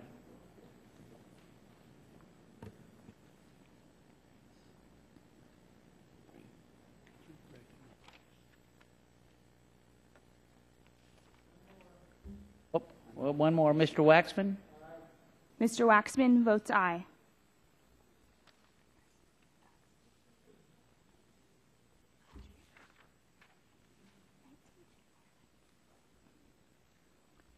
Mr. Chairman, on that vote, there were 19 ayes, 34 nays. 19 ayes, 34 nays? Correct. The amendment is not agreed to. Would yield Mr. Barton for 5 seconds. Mr. Chairman, I just would like the record to indicate at the roll call vote for Mr. Markey that had I been here, I would have voted no. I had a constituent in my office and I didn't make it. But had I been here, I would like the record to indicate why I voted no. Please. It's fine. I just the vote tally needs to stay the same, but that, we'll note that for the record. The amendment, the Dingell amendment is not agreed to. The next vote is the Eshue amendment. Those in favor will say aye. Those opposed say no. The clerk will call the roll. Mr. Barton. Mr. Barton votes no. Mr. Stearns. Mr. Stearns votes no. Mr. Whitfield. Mr. Whitfield votes no. Mr. Shimkus. Mr. Shimkus votes no. Mr. Pitts. Mr. Pitts votes no. Mrs. Bono-Mack. Mrs. Bono-Mack votes no. Mr. Walden. Mr. Walden votes no. Mr. Terry. Mr. Terry votes no. Mr. Rogers. Mr. Rogers votes no. Mrs. Myrick. Mrs. Myrick votes no. Mr. Sullivan. Mr. Sullivan votes no. Mr. Murphy. Mr. Murphy votes no. Mr. Burgess. Mr. Burgess votes no. Mrs. Blackburn. Mrs. Blackburn votes no. Mr. Bilbray. Mr. Bilbray votes no. Mr. Bass. Mr. Bass votes no. Mr. Gingrey. Mr. Gingrey votes no. Mr. Scalise. Mr. Scalise votes no. Mr. Latta. Mr. Latta votes no. Mrs. McMorris-Rogers. Mrs. McMorris-Rogers votes no. Mr. Harper. Mr. Harper votes no. Mr. Lance. Mr. Lance votes no. Mr. Cassidy. Mr. Cassidy votes no. Mr. Guthrie. Mr. Guthrie votes no. Mr. Olson. Mr. Olson votes no. Mr. McKinley. Mr. McKinley votes no. Mr. Gardner. Mr. Gardner votes no. Mr. Pompeo. Mr. Pompeo votes no. Mr. Kinzinger. Mr. Kinzinger votes no. Mr. Griffith. Mr. Griffith votes no. Mr. Waxman. Mr. Waxman votes aye. Mr. Dingell. Mr. Dingell votes aye. Mr. Markey. Mr. Markey votes aye. Mr. Towns. Mr. Towns votes aye. Mr. Pallone. Mr. Pallone votes aye. Mr. Rush. Mr. Rush votes aye. Ms. Eshue. Ms. Eshue votes aye. Mr. Engel. Mr. Engel votes aye. Mr. Green. Mr. Green votes aye. Ms. DeGette. Ms. DeGette votes aye. Mrs. Capps. Mrs. Capps votes aye. Mr. Doyle. Mr. Doyle votes aye. Ms. Schakowsky. Ms. Schakowsky votes aye. Mr. Gonzalez. Mr. Gonzalez votes aye. Mr. Ensley. Mr. Ensley votes aye. Ms. Baldwin. Mr. Ross. Mr. Ross votes no. Mr. Matheson. Mr. Matheson votes no. Mr. Butterfield. Mr. Butterfield votes aye. Mr. Barrow. Mr. Barrow votes no. Ms. Matsui. Ms. Matsui votes aye. Mrs. Christensen. Mrs. Christensen votes aye. Ms. Castor. Ms. Castor votes aye. Chairman Upton. Votes no. Chairman Upton votes no. Other members wishing to cast a vote? Seeing none, the clerk will report the tally.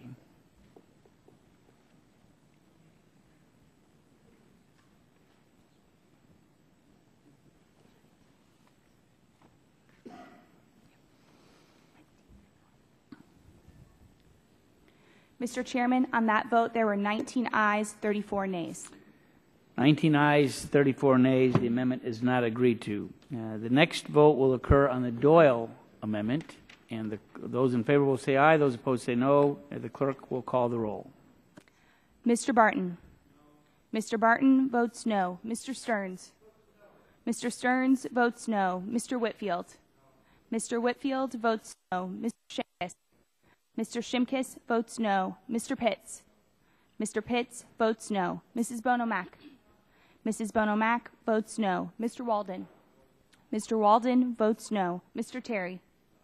Mr. Terry votes no. Mr. Rogers. Mr. Rogers votes no. Mrs. Myrick. Mrs. Myrick votes no. Mr. Sullivan. Mr. Sullivan votes no. Mr. Murphy.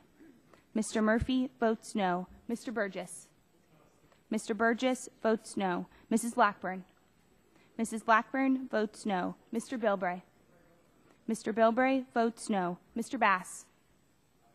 Mr. Bass votes no. Mr. Gingrey. Mr. Gingrey votes no. Mr. Scalise. Mr. Scalise votes no. Mr. Latta. Mr. Latta votes no. Mrs. McMorris-Rogers. Mrs. McMorris-Rogers votes no. Mr. Harper. Mr. Harper votes no. Mr. Lance. Mr. Lance votes no. Mr. Cassidy. Mr. Cassidy votes no. Mr. Guthrie. Mr. Guthrie votes no. Mr. Olson. Mr. Olson votes no. Mr. McKinley. Mr. McKinley votes no. Mr. Gardner. Mr. Gardner votes no. Mr. Pompeo. Mr. Pompeo votes no. Mr. Kinzinger.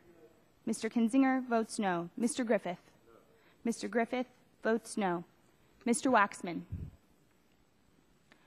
Mr. Dingle. Mr. Dingle votes aye. Mr. Markey. Mr. Markey votes aye. Mr. Towns. Mr. Towns votes aye. Mr. Pallone. Mr. Pallone votes aye. Mr. Rush. Mr. Rush votes aye. Ms. Eshue. Ms. Eshue votes aye. Mr. Engel. Mr. Engel votes aye. Mr. Green. Mr. Green votes aye. Ms. DeGette. Ms. DeGette votes aye. Mrs. Capps. Mrs. Capps votes aye. Mr. Doyle. Mr. Doyle votes aye. Ms. Schakowsky. Ms. Schakowsky votes aye. Mr. Gonzalez. Mr. Gonzalez votes aye. Mr. Inslee. Mr. Inslee votes aye. Ms. Baldwin. Mr. Ross. Mr. Ross votes no. Mr. Matheson. Mr. Matheson votes no. Mr. Butterfield. Mr. Butterfield votes aye. Mr. Barrow. Mr. Barrow votes aye. Ms. Matsui. Ms. Matsui votes aye. Mrs. Christensen. Mrs. Christensen votes aye. Ms. Castor. Ms. Castor votes aye. Chairman Upton. Votes no. Chairman Upton votes no. Are there other members wishing to cast a vote? Seeing none, the clerk will report the tally.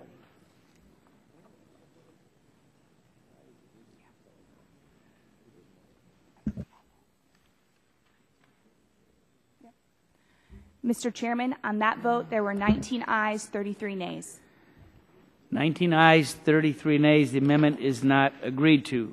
The question now is on the amendment in the nature of a substitute. All those in favor will say aye. Aye. All those opposed say no. Opinion of the chair, the ayes have it, the ayes have it, the ayes have it. Now, the question occurs on favorably reporting the bill as amended to the House. All those in favor will say aye. Aye. Those opposed say no. The ayes appear to have it. Roll call vote is requested. This will be the last vote of the day. The clerk will call the roll. Mr. Barton. Aye. Mr. Barton votes aye. Mr. Stearns. Mr. Stearns votes aye. Mr. Whitfield. Mr. Whitfield votes aye. Mr. Shimkus. Mr. Shimkus votes aye. Mr. Pitts. Mr. Pitts votes aye. Mrs. Bono-Mack. Mrs. Bono-Mack votes aye. Mr. Walden. Mr. Walden votes aye. Mr. Terry. Mr. Terry votes aye. Mr. Rogers. Mr. Rogers votes aye. Mrs. Myrick. Mrs. Myrick votes aye. Mr. Sullivan. Mr. Sullivan votes aye. Mr. Murphy.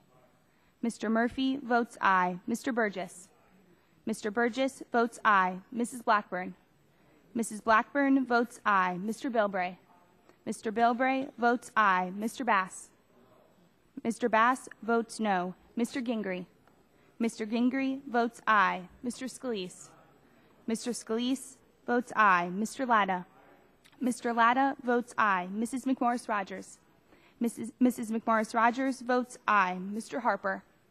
Mr. Harper votes aye. Mr. Lance. Mr. Lance votes aye. Mr. Cassidy. Mr. Cassidy votes aye. Mr. Guthrie. Mr. Guthrie votes aye. Mr. Olson. Mr. Olson votes aye. Mr. McKinley. Mr. McKinley votes aye. Mr. Gardner. Mr. Gardner votes aye. Mr. Pompeo. Mr. Pompeo votes aye. Mr. Kinzinger. Mr. Kinzinger votes aye. Mr. Griffith. Mr. Griffith votes aye. Mr. Waxman. Mr. Waxman votes no. Mr. Dingle. Mr. Dingle votes no. Mr. Markey. Mr. Markey votes no. Mr. Towns. Mr. Towns votes no. Mr. Pallone. Mr. Pallone votes no. Mr. Rush. Mr. Rush votes no. Ms. Eshue. Ms. Eshue votes no. Mr. Engel. Mr. Engel votes no. Mr. Green. Mr. Green votes no. Ms. DeGette. Ms. DeGette votes no. Mrs. Capps. Mrs. Capps votes no. Mr. Doyle. Mr. Doyle votes no. Ms. Schakowsky. Ms. Schakowsky votes no. Mr. Gonzalez. Mr. Gonzalez votes no. Mr. Inslee. Mr. Inslee votes no. Ms. Baldwin. Mr. Ross. Mr. Ross votes aye. Mr. Matheson. Mr. Matheson votes aye. Mr. Butterfield. Mr. Butterfield votes no. Mr. Barrow. Mr. Barrow votes aye. Ms. Matsui. Ms. Matsui votes no. Mrs. Christensen. Mrs. Christensen votes no. Ms. Castor. Ms. Castor votes no. Chairman Upton. Votes aye. Chairman Upton votes aye. Are there other members wishing to cast a vote? Seeing none, the clerk will report the tally.